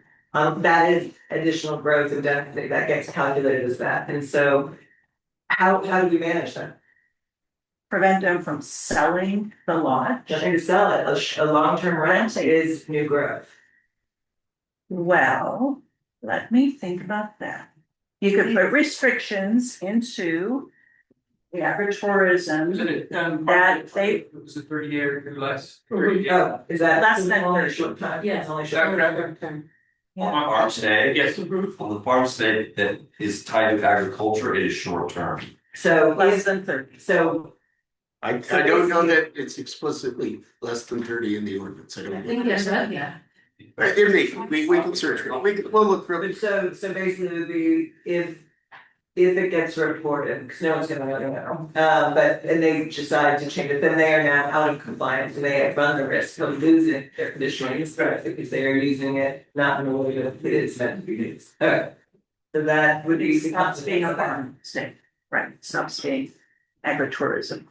Okay. And So I will give this comment, having been on the planning commission, and during the time that we,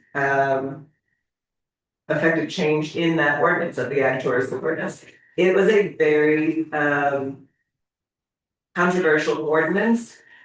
I believe that the agreed upon thought was that Weaver County tried to create, or they tried to create one ordinance that spoke to all the needs of all types of farmers, and that obviously became a one size fits everybody.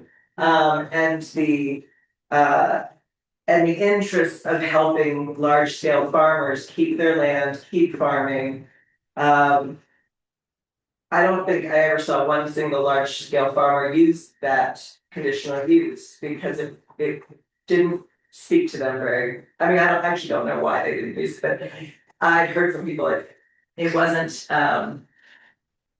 anyway, so I believe what I'm seeing here is something that actually accomplishes that. There was talk before, we needed one for large farms and one for small. This sounds like by taking, by by taking short-term rentals or farm stays out of the equation, they created an ag tourism that applies to all farms no matter the size, and then it's just this one condition that there are certain things you have to meet. Well, the farm stay is eligible at above 6 acres. Are there other things? You can't have a barn dance for a small, there's a few other things. Ag tourism hunting preserve, you can only do on the largest. So not every, you got, what do we call them? The smallest ones. Garden, small, medium, large, really large, whatever they are. So,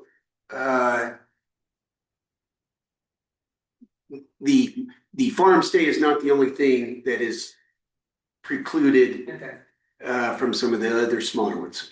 Did you say you couldn't do a barn dance? You can't do a barn dance at less than 6 acres right now, is what it says. That's okay, even with a special event permit? Well, That's what it says, right? I mean, we can change that, but that's what it says. Can't do a dude ranch until you're a large one, which is Okay. defined as, and that was under Weaver County. right.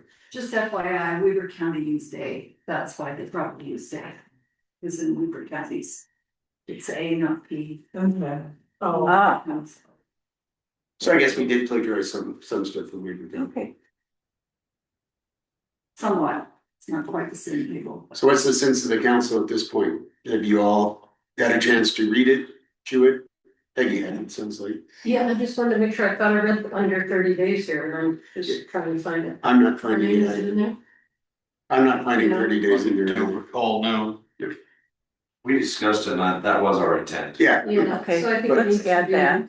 So, Yeah, somewhere in here. So I see a section 108-2113 ag tourism lodging accommodations, somewhere around there maybe. In the definition, it's called, we define it as transient lodging, which by definition is less than 30 days. I just spell that out, so it's clear. I think so too. And put emphasis on the annual business license, meeting the requirements in connection with submission of the annual business license, and then the license can be specialized for this. an annual business license, however, is required. Mhm. Yeah, you put it in here. Yeah. That's a good addition. And Brian, you can add a 30-day definition of transient. Yep. I just wondered why hunting wasn't allowed on 20 acres. We want to add language that the business license will be reviewed annually. Yeah, Okay. or it's subject to an annual Because we- business license. With regular business licenses, we don't always make them go through a review for a renewal, But they're annually issued. but they are annual. We just make the form comply with what you have to do to get a CUP. So, and It's very simple. the other thing that I remember from our previous ordinance was, the ag tourism had to stay, it was like an 80-20% for income. I don't know that it was necessarily exactly that, but the main revenue generator still needed to be the farm, previously, because we didn't want to turn this into, well, now I'm a wedding venue who happens to have a farm nearby. I think there was language in there that made it clear that, you know, it was an accessory use, not the primary use. And then is that Primary or, use. cause at least I think I would, it's, it jumped out to me as being well defined, okay. but we can all use another. I don't remember that. May I ask a question of the audience? Albert? Sure. Ian, how did you address that 80-20 or primary use question? You recall? In terms of. Keeping it for. The purpose is to build back the money, the purpose is agriculture. The primary source of income is agriculture. The accessory is agritourism. Right. So part of the challenge, I think, is that there's, some of the actual producers in the room can speak to this. There are people who are managing properties who may not necessarily make a lot from the revenue of their on-site behavior in terms of what it is that they harvest or produce. But it's definitely an agricultural property, and they are integrated into the, let's say, the producing economy and that ecosystem by other things that they may do, other businesses. And so if you impose something like that, that would include their ability to diversify, that kind of ties their hands in terms of what their options are. And so having a hard percentage is difficult. And that's one of the reasons to have a 6 out of 8 checklist is like, that's one of them. If you're only meeting 2 others, well, okay, easy to deny. But if you're meeting a substantial number 6, and this is one of the ones that they're not meeting, not sure it's necessarily a showstopper. But you're trying to make this as less subjective as possible. Let's to speak to Kay's concern.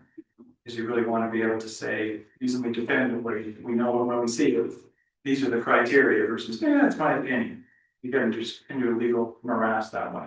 So if it's not on revenue or anything like that, is there anything about the percentage of land being used, like for the farm versus the accessory? Same reason, I think, in terms of, especially as you get to larger properties, you know, you could do a pretty substantial business. Everyone beats on the wedding center thing just because it's really easy, but let's say you use that. Imagine that you had, 100-acre property, you could create and spend a lot of money on a 5-acre parcel within that 100 acres and make it this amazing wedding reception center. And it's a tiny percentage of the land, but it could become a dominant revenue source. Right. Just because of how profitable that can be, that kind of defeats what we're trying to accomplish in the sense of maintaining the rural agricultural economy with this as an accessory use versus a dominant use. So it's the size number is challenging. Depends on the size. So how do you keep that from happening? Sorry, How do you keep that from happening then? As far as if they had 100 acres and they only use, a couple acres as their wedding venue. as the wedding venue. Yeah. So you run into enforcement issues with traffic and parking and those kinds of things. Those other things. Ends up manifesting, being difficult for the neighbors and the other properties around it because it starts to create nuisance. And as a city, that's one of the strongest tools you have is by law enforcement for nuisance management. And Ian created this term, the meaningful agricultural nexus. It was, I thought it was peppered throughout. In, for example, basis for denial or conditioning, insufficient evidence of a meaningful agricultural nexus between the agricultural use and the proposed visitor serving activity. So great, you're making mint on wedding venues, but what's that have to do with raising hay, cutting hay and selling hay? Right. And so you've got to demonstrate that nexus to be approved. And elsewhere it talks about evaluating whether the property demonstrates sufficient evidence of active agricultural stewardship and meaningful operator involvement to establish that agriculture remains a defining use of the land. But if you're sitting on 200 acres It's a quality. and your margins are this big. Yeah. And you're about to lose the family land and you can put something on there to bring income to keep the family land and keep the 95 acres of hay being raised.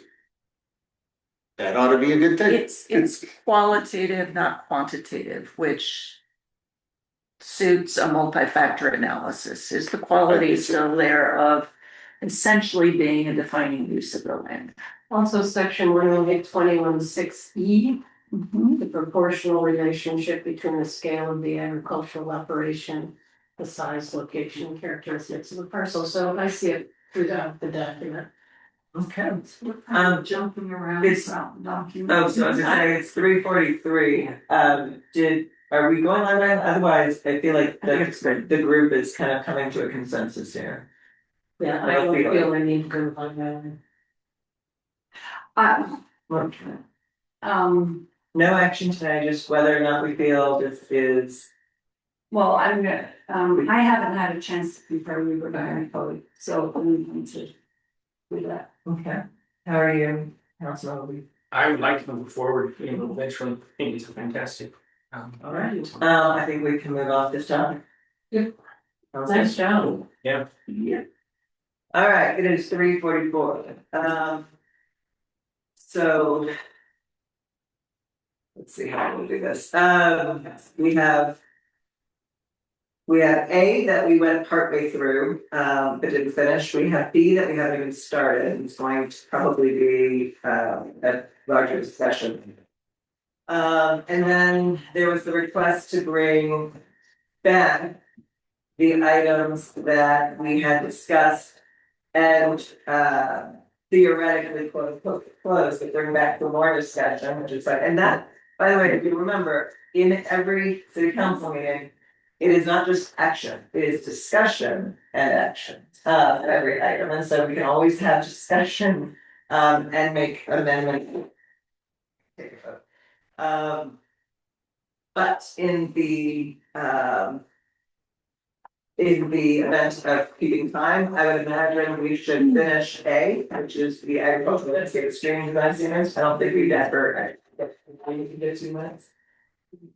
STRs, and so maybe we could open that one up. STRs. So I'm not sure if we'll get to STRs in today's work session. For anyone in the audience, we've got 15 minutes left before, unless there's an issue wanting to stay a little bit longer today. I don't know about our staff, I don't know. Alright, when we finish the next one, I do wanna get to agenda item 11 to discuss, moving forward, okay. So, preferably not, maybe just a couple of minutes if we have to, but preferably not, like a whole other session here. Okay, we're going to A. So we're on number 1082, correct? Yes. Yes. Okay, and we had gotten about partway down, I think I made a note as to where we stopped.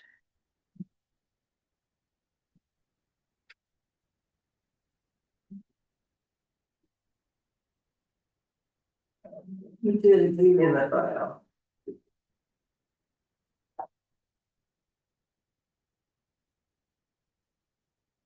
I'm not seeing that. Where is she?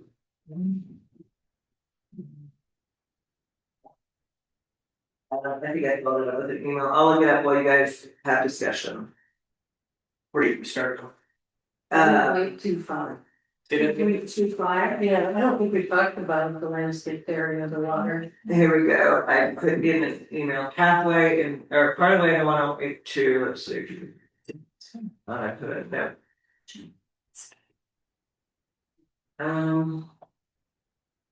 It doesn't say, okay. I thought I didn't see that, I'm not saying it, that's. I'm only saying that's. Oh, I got that. Okay, alright, let's get down to what Peggy is, if we didn't take her comments out. We didn't get that. We didn't take the comment I done on shore manufacturing. Right, so that's page 3. Minimum standards 1, 2.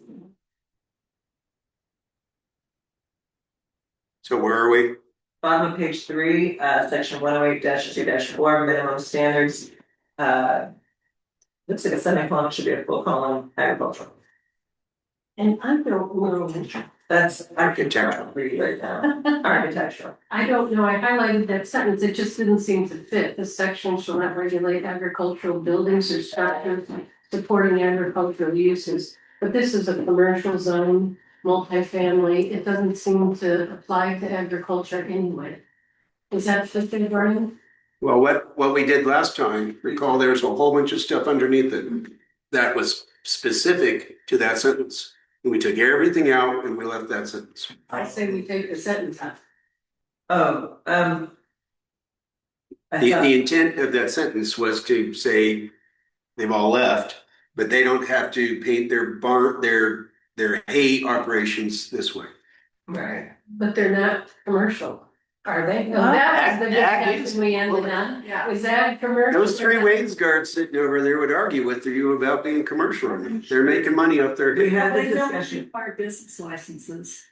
but, and they're not in a commercial zone, right? They are not We in a had that commercial discussion, zone. which is why we started Right, out. so like- if this is commercial Clarify zone, how to say it. If you look back at the previous paragraph under applicability in the clarification and exemptions, it says again, agricultural uses shall not be considered commercial for the purposes of There we go. this chapter. They're gonna take it out. Then take it all out then.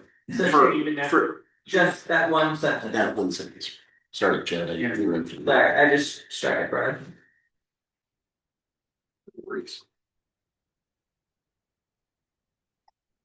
Okay, what's wrong with steel siding, by the way? Just Yeah, that's the one, something. vinyl and or slash aluminum. And then it used to slash steel, but now we're not doing steel. I have it in. Really? I have it in. You do? Mine's crossed out. No, mine's underlined. So I The, had to like it. Oh, steel's, crossed out below. so steel is crossed out, meaning that it is now an acceptable material to use. Alright. They were concerned, I mean, the sentence makes Four sentences. vinyl and aluminum siding unacceptable. Somebody had the planning commission had added steel at some point, and then that was removed. Do you see what it's saying, Janet? As long as you guys are good with it, We're good with I it. don't, yeah. We're good with it. I'm not arguing. We're at the bottom of 3. Bottom of 3, yeah, steel siding would not be, it's now, steel siding will now be acceptable, it was not. All I can say is good, is it has artistic values. Yeah. Aesthetic values. Why is aluminum? Yes, it is. Aluminum siding. Weaver County did not allow aluminum siding. Many communities don't because of the way that it deteriorates, and is easily damaged. Is that the same with vinyl? Vinyl is the same way. Vinyl also adds a fire hazard. It can, I don't want that. It will melt. it can melt. Is that a Fire. relatively new thing within the last 15 years? That used to be the thing. It's what I want to know. Yeah. But I will say the whole state right now with the new WUI regulations and our whole town is basically a level 5. It is almost all. You know, WUI area, so there's gonna be a lot more regulation state down for our area because of that. Vinyl's cheap. Yeah. Yeah, There are also certain fire resistant grades of vinyl that can be used that are accepted in the WUI. So is that what we need to put? So as long It as, says vinyl is not acceptable. that's right, we were just. Right. Is there any argument of that? Yeah, Oh, yeah. Oh, some people are saying make it acceptable. well, if there's fire retardant vinyl, then it's a lesser price, why would we not Okay. let people do that? I would just say, I have vinyl, not a fan of it, but I have it. there are folks that have aesthetic objections to it, but But are we doing aesthetic objections? Yeah. We do, and well, they did it before, certain things are. again, this is also for commercial retail Oh, that's right. Thank you for manufacturing. This is not for reframing. home construction. Home construction can be regulated. Okay, thank you for reframing. I'm good with no vinyl construction. Okay, I was not commercial. That's what I was trying to point out. Okay, thank you. okay, what's next? Moving down, there's a lot of, there's purple, so add-ins. Are we on 2.5? Mhm. Right above 2.5. Home standards and guidelines, general landscaping.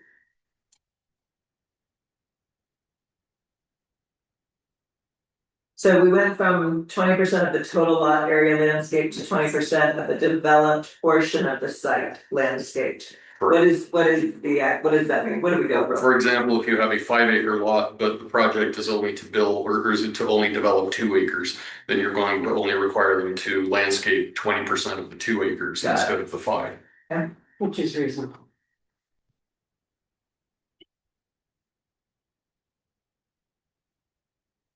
Alright, is the red, cause I know the colors don't always match up, low water use, landscape tip, that's new? That's an issue, correct? And I kinda like it, knowing our current status of water Do you know our current status of water? for the state. Yes, it's not good. If You we do, have, yeah. pardon? I don't. Yeah. There's conflicting reports. I require expert opinion and so far they go like that. That's right, so You're, go with. you're in some places that say we have plenty of water. Doesn't mean that I agree, but I can't Did I want expert? I'm not an expert. Take it for what it's worth. Aren't we giving it on that today, something? Sorry. I think it's just smart for us, commercial to do low water. Natural plants. Was this the language that was taken from, I know there was a discussion about taking language from Weaver Basin Water Conservancy District. It's based on recommendations from Weaver Basin, So like who wrote it? Did you write this? it was, Angela, or no, I did edit, yeah, All right. it's got my name on it, so I gotta remember where I found it. People have done a I'm lot okay with too. it. I believe these are from the Weaver County, or sorry, the Weaver Basin list of recommended, Sounds like the majority of city council is happy. Works for me. Works for me. Turf grass shall be low water variety, maximum. What if we go from 50 to 15? That's a significant drop. What was behind that? enthusiasm to reduce water usage. If 50 is good, 15 is better, Less right? surf, less water. Yeah. Well, so what do you get when you don't have the turf? What do you get? What do people put? Typically, it's gravel or mulch.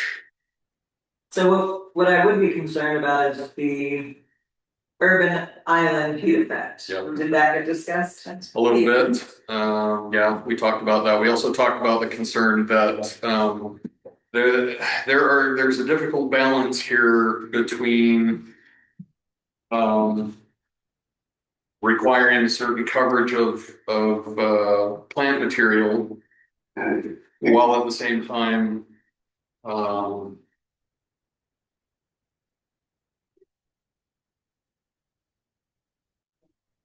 limiting how much of the space in between them can be grass or other materials. You know, it's landscaping plants are more expensive. They can be seasonally difficult to find. They can also, you know, you plant. If you plant a number of shrubs, you're going to have space in between them before they mature and fill in. Sure. That it's going to be bare ground. And how is that managed for weed control, for irrigation runoff, things like that. Is there a middle ground? Because there are all kinds of varieties of low water grass that are constantly evolving and we put in some. County has lists for everybody, I guess.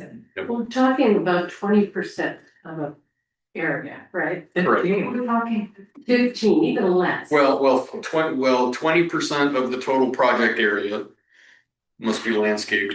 No more than 15% of that 20 can be turf grass, is what they're saying. Okay, so help me picture what 20% of an acre would be, that would be required to be landscaped. Are we talking a little piece for? 20% of an acre is about 10,000 square feet. 10,000 square feet. And 15% of that is about 150 square feet. So we're talking a very small space. 1,500 square feet. 1,500. And thank you. And yeah, we're talking the little landscape strips in front of the building on the edges of the property. But you're understanding that what you're doing then is you're mandating the rest of it be essentially xeriscape, you create a heating effect. So you're talking about just that small little bit of turf, but it used to be larger. 80%. And green creates cooling and not green creates heat. Right, but it's still, the 20% is still a small area, you know, when you look at this project. Is it reasonable to go back to the prior percentage, but specify it shall be water-wise, low water usage? Yeah, That's the way I would use it. it's phenomenal, yeah. The county has a list of all the high desert plants that are native, and then my understanding was, I don't know, enough land to do this, but my understanding was people were supposed to pick from that list. There's even things like clover and all of it. So and aesthetically, it looks a lot better if you're requiring some plants in there too. There's a perfect example, and I'm not poo-pooing on what we've done over there, but the new building over there in Eden, there's it's almost all concrete. It's cement and pavement. You walk around that whole thing, there's some rocks, big rocks on the south side of it. But I don't know if there's any vegetation Not good. around that. And I think it'd be smart for us to require some of that, trees, shrubbery, and I don't know if that's it. And grass, Yeah, because this is specifically grass, Yeah. turf grass. Drought tolerant grasses, whatever. There's Weber Basin Water Conservancy District's recommendation for commercial and industrial or institutional projects is no more than 20% turf grass landscaping. turf grass. Only 15, so. And that doesn't include those big rocks. Oh, you can put rocks, you can put That's part of landscaping gravel, you could put mulch, you could put, you could use. I mean, you could plant trees, shrubs, all kinds of things, but they don't want any more. They suggest no more than 20% of it be turf grass.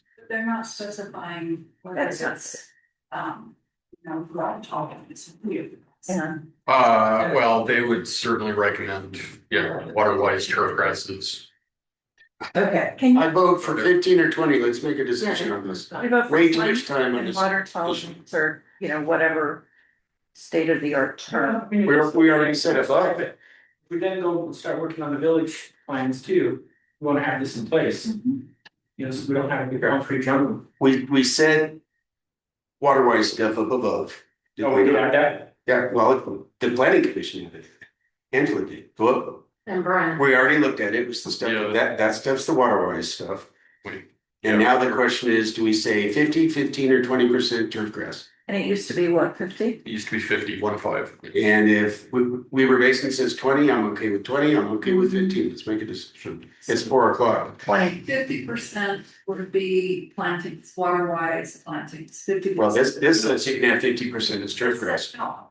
It says have at least 50% of the plantings being water wise. There we go. Okay, so The other 50 would be turf grass, and what you could. Yeah, or rocks. Yeah. I'm ready to look at. It's 401 just for everybody. So I don't know if there's anybody that needs anything before this, but I'm at the bottom of page 5. I just have one more. Yes. So if it's 50% waterized plantings and 50% turf grass, then it's a 50-50 split, but if it's not, and you're going down 15%, about the rest of the other 35% of that 50%. See what I'm saying? Yes, the math dude. You lost me on that. So, Well, so you've got 50% turf grass, Brian, keep me up on this. Yeah. And I mean 50% in low water plants.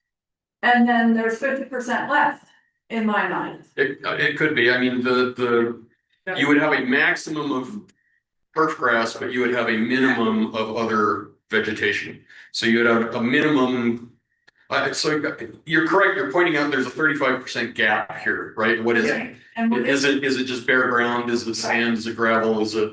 Road base. No, because it's gotta be landscape. yeah, Road base doesn't. it could be those big rocks. My house is landscaped with road base. But, 50% of that would be, so, of the total landscaped area, 50% would be trees, shrubs. A minimum of that, you could have more, you could ask for more, but yeah, there is that 35% gap, but if you're not requiring it, then it's likely that it's going to fill up with mulch or sand. Yeah.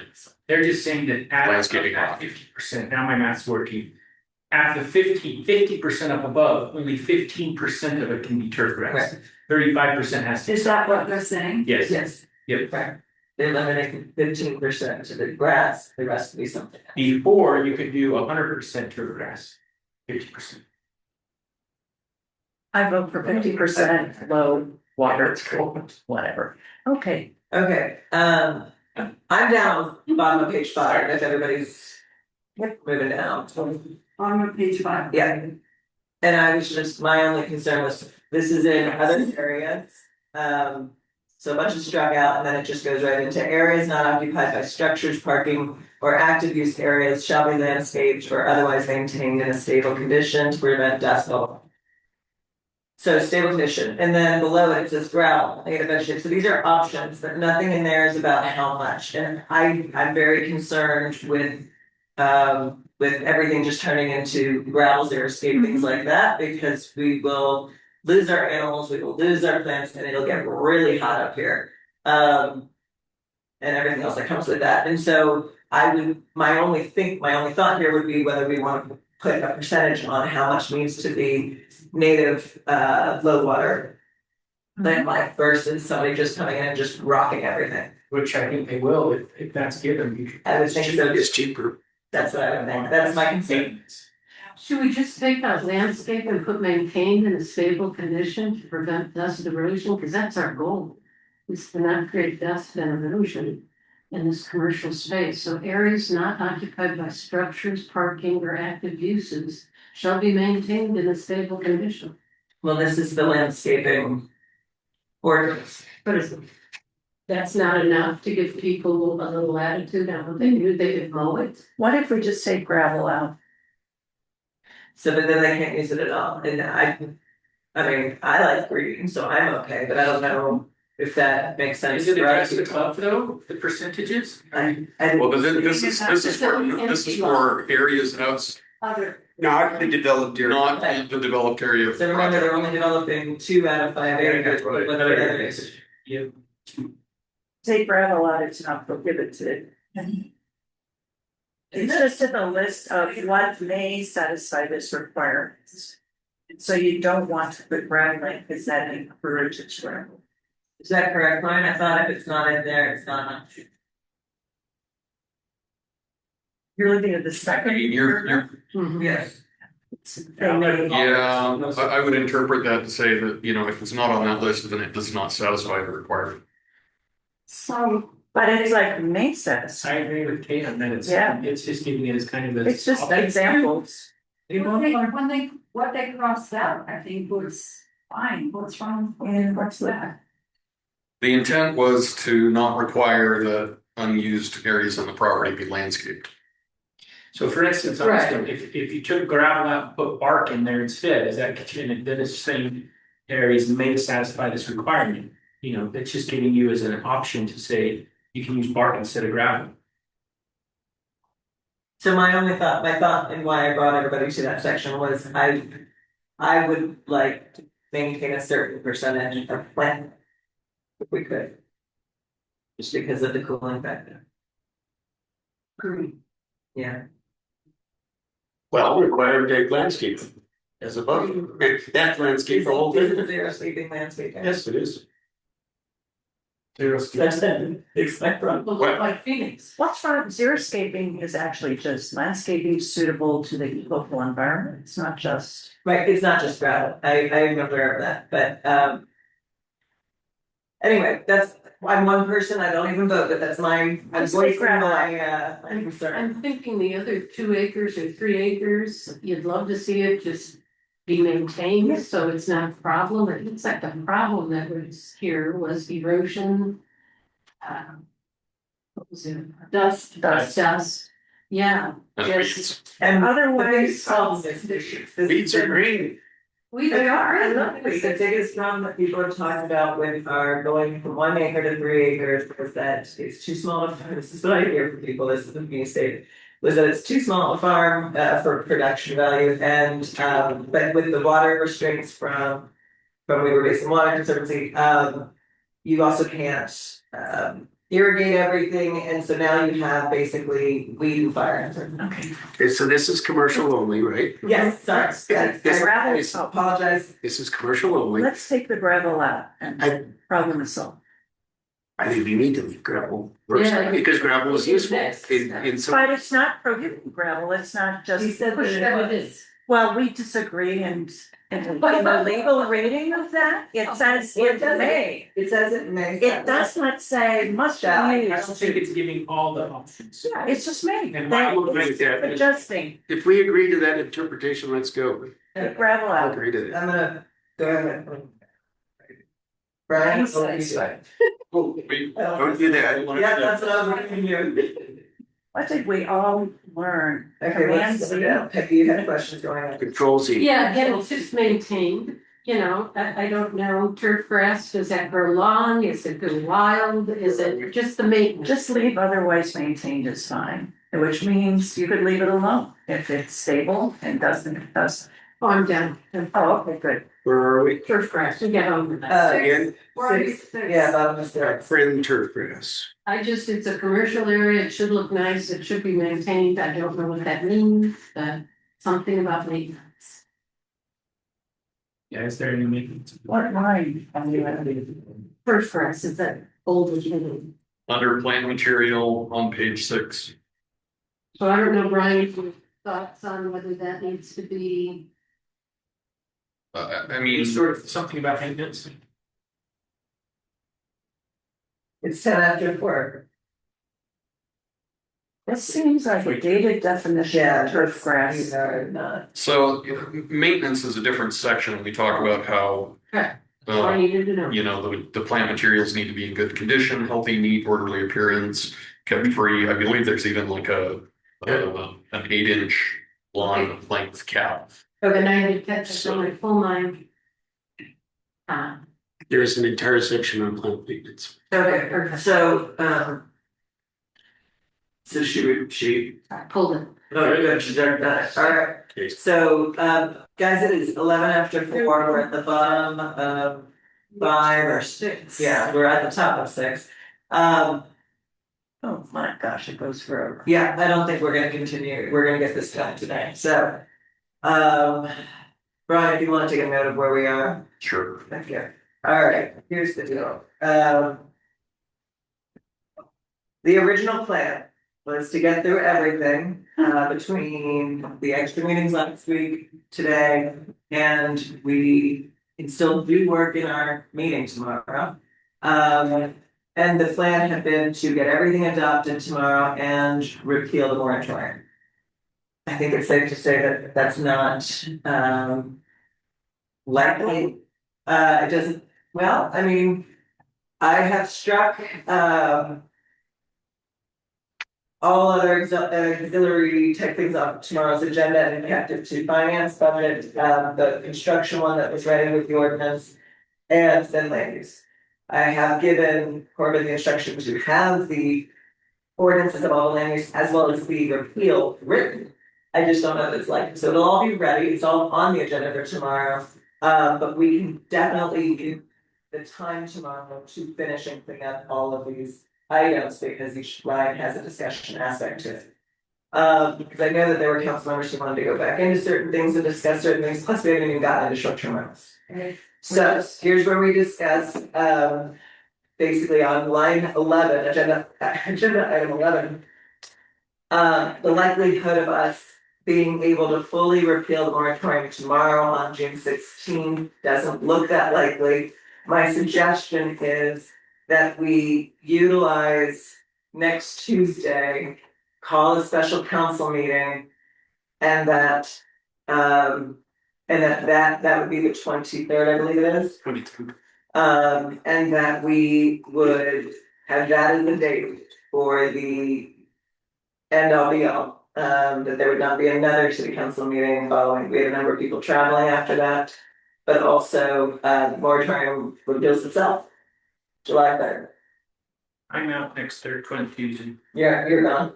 Yeah, I just have work obligations. I can't be. I'll be able to join via Zoom for a while, but I can do an hour that evening. Tuesday night, really? The 23rd, Yeah. I'll be in the middle of nowhere in Wyoming on my smartphone.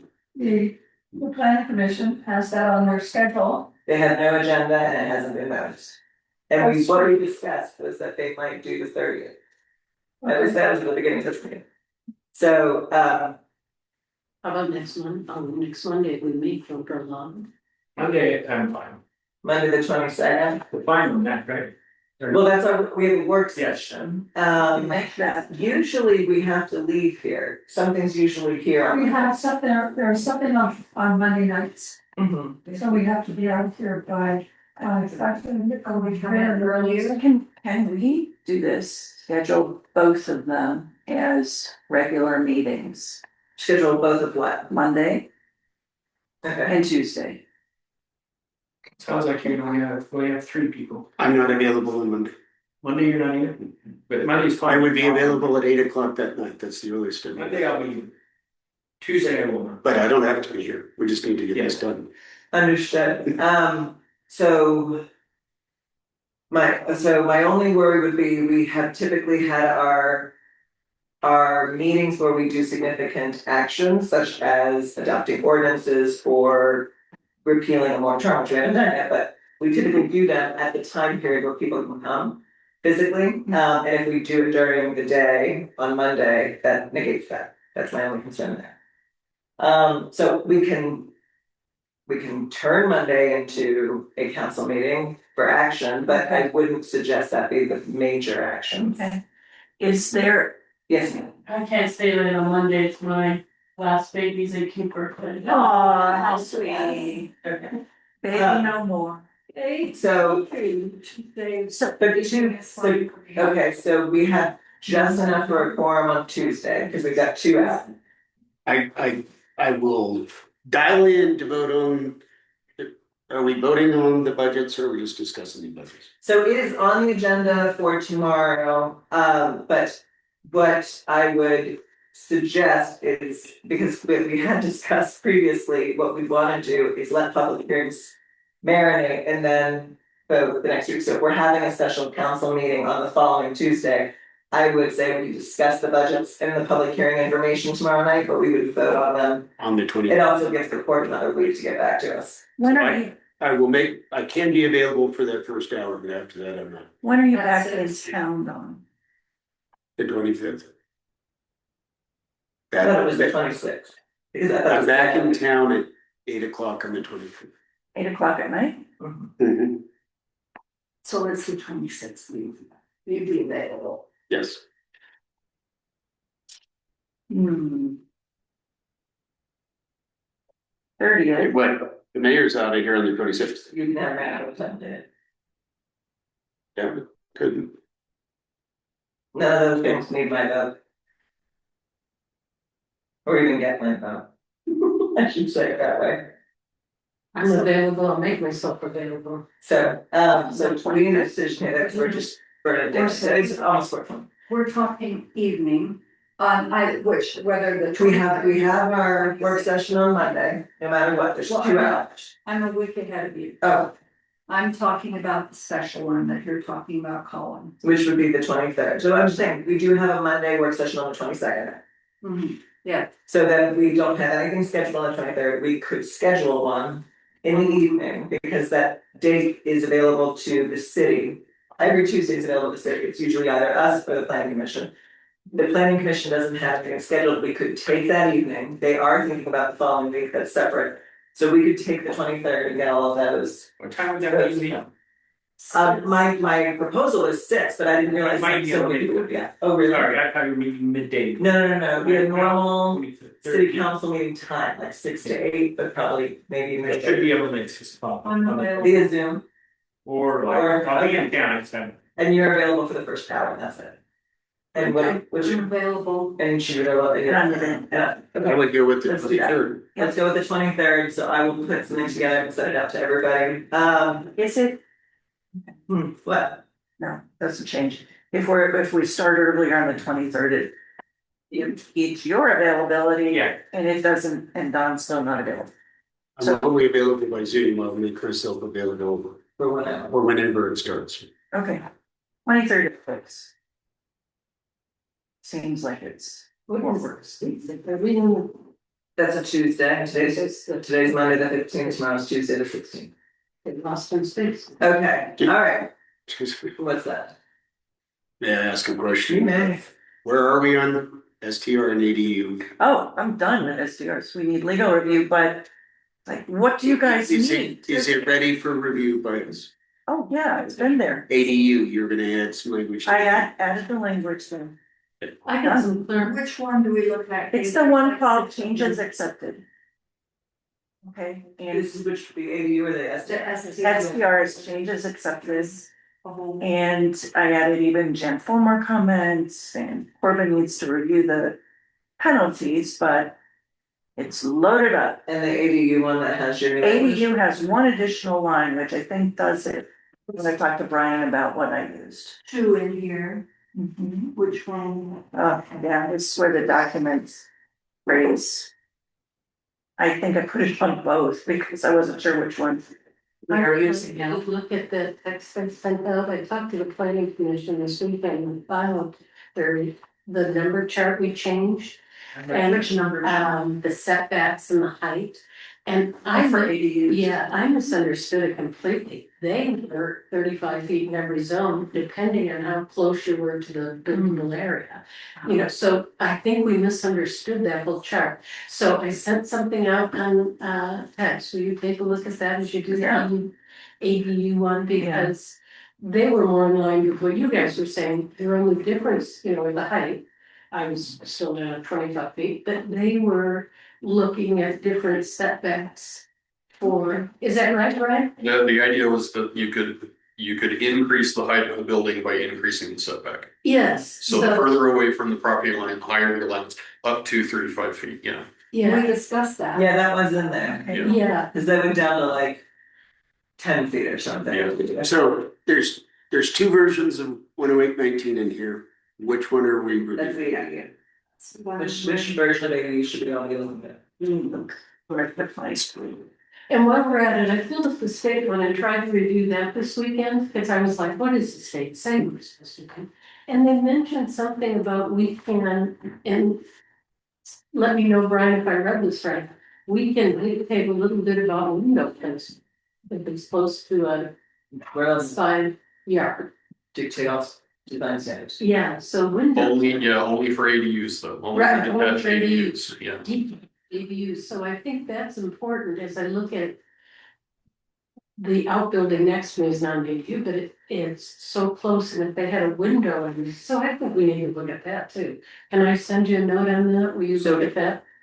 So everybody's gonna be here tomorrow night, and this is all on the agenda for discussion tomorrow night, and so I would like to just really foot stomp here, and use the Colonel's language. You need to get the actual finishing of 108.2. We haven't started, but we need to start and finish 108.11, which is short-term rentals. And then we need to be able to come to at least a, what is it, 3? It's 3, the number, yes, 3 is the magic number according to Schoolhouse Rocks. At least 3 people are gonna need to be able to come to an agreement to be able to pass all the ones that we have discussed in the past, that there is a discussion for each and every one. There's a discussion for each and every one. That's pretty exciting. But so we have tomorrow, if we're gonna do next Tuesday, available for adoption tomorrow, we have to finish these things, okay? All right, May I yes, make a request? yes, I would like to talk to somebody about these CBR2 and CBR1 zones, because I wanna make sure I'm thinking this through. And I'm really concerned about them, and I'm afraid if we just start talking about it, so if anyone wants to talk and agree with me, I would love it, because I am concerned when this is like. I thought of some insights last night at about 2 AM. For you, that went. okay, I will call you about it. okay, so. Which ADU? Oh, that's the truth. Thank you. 19. There's 2 of them. It's. And. Okay. At its lost is the one I think we should use. And it's lost. Which one did you edit with the new version? I put it in at its lost, well, That is lost they ones, was it's in not there. recycle bin, and then when I pulled it out. I didn't see anyone else's edits on it, and I sent a flag up to Brian, I don't know if it was operator error on my part. Maybe you two can figure out which. Yeah. Yeah, I I'll might send have sent it to the group so that we can let our staff. So we're come prepared, having read it, and can talk to you. Just be careful when you close a document, you don't send it to the recycle bin. Okay. Okay, I think that's good advice for all things. In life. Okay, so I think we're now at council comments. We're gonna go real quick. We're gonna start with Councilmember Hoagland, just to switch things up right on the end. Okay, What you got? excited, I have heard back from Christine Williams, who met with,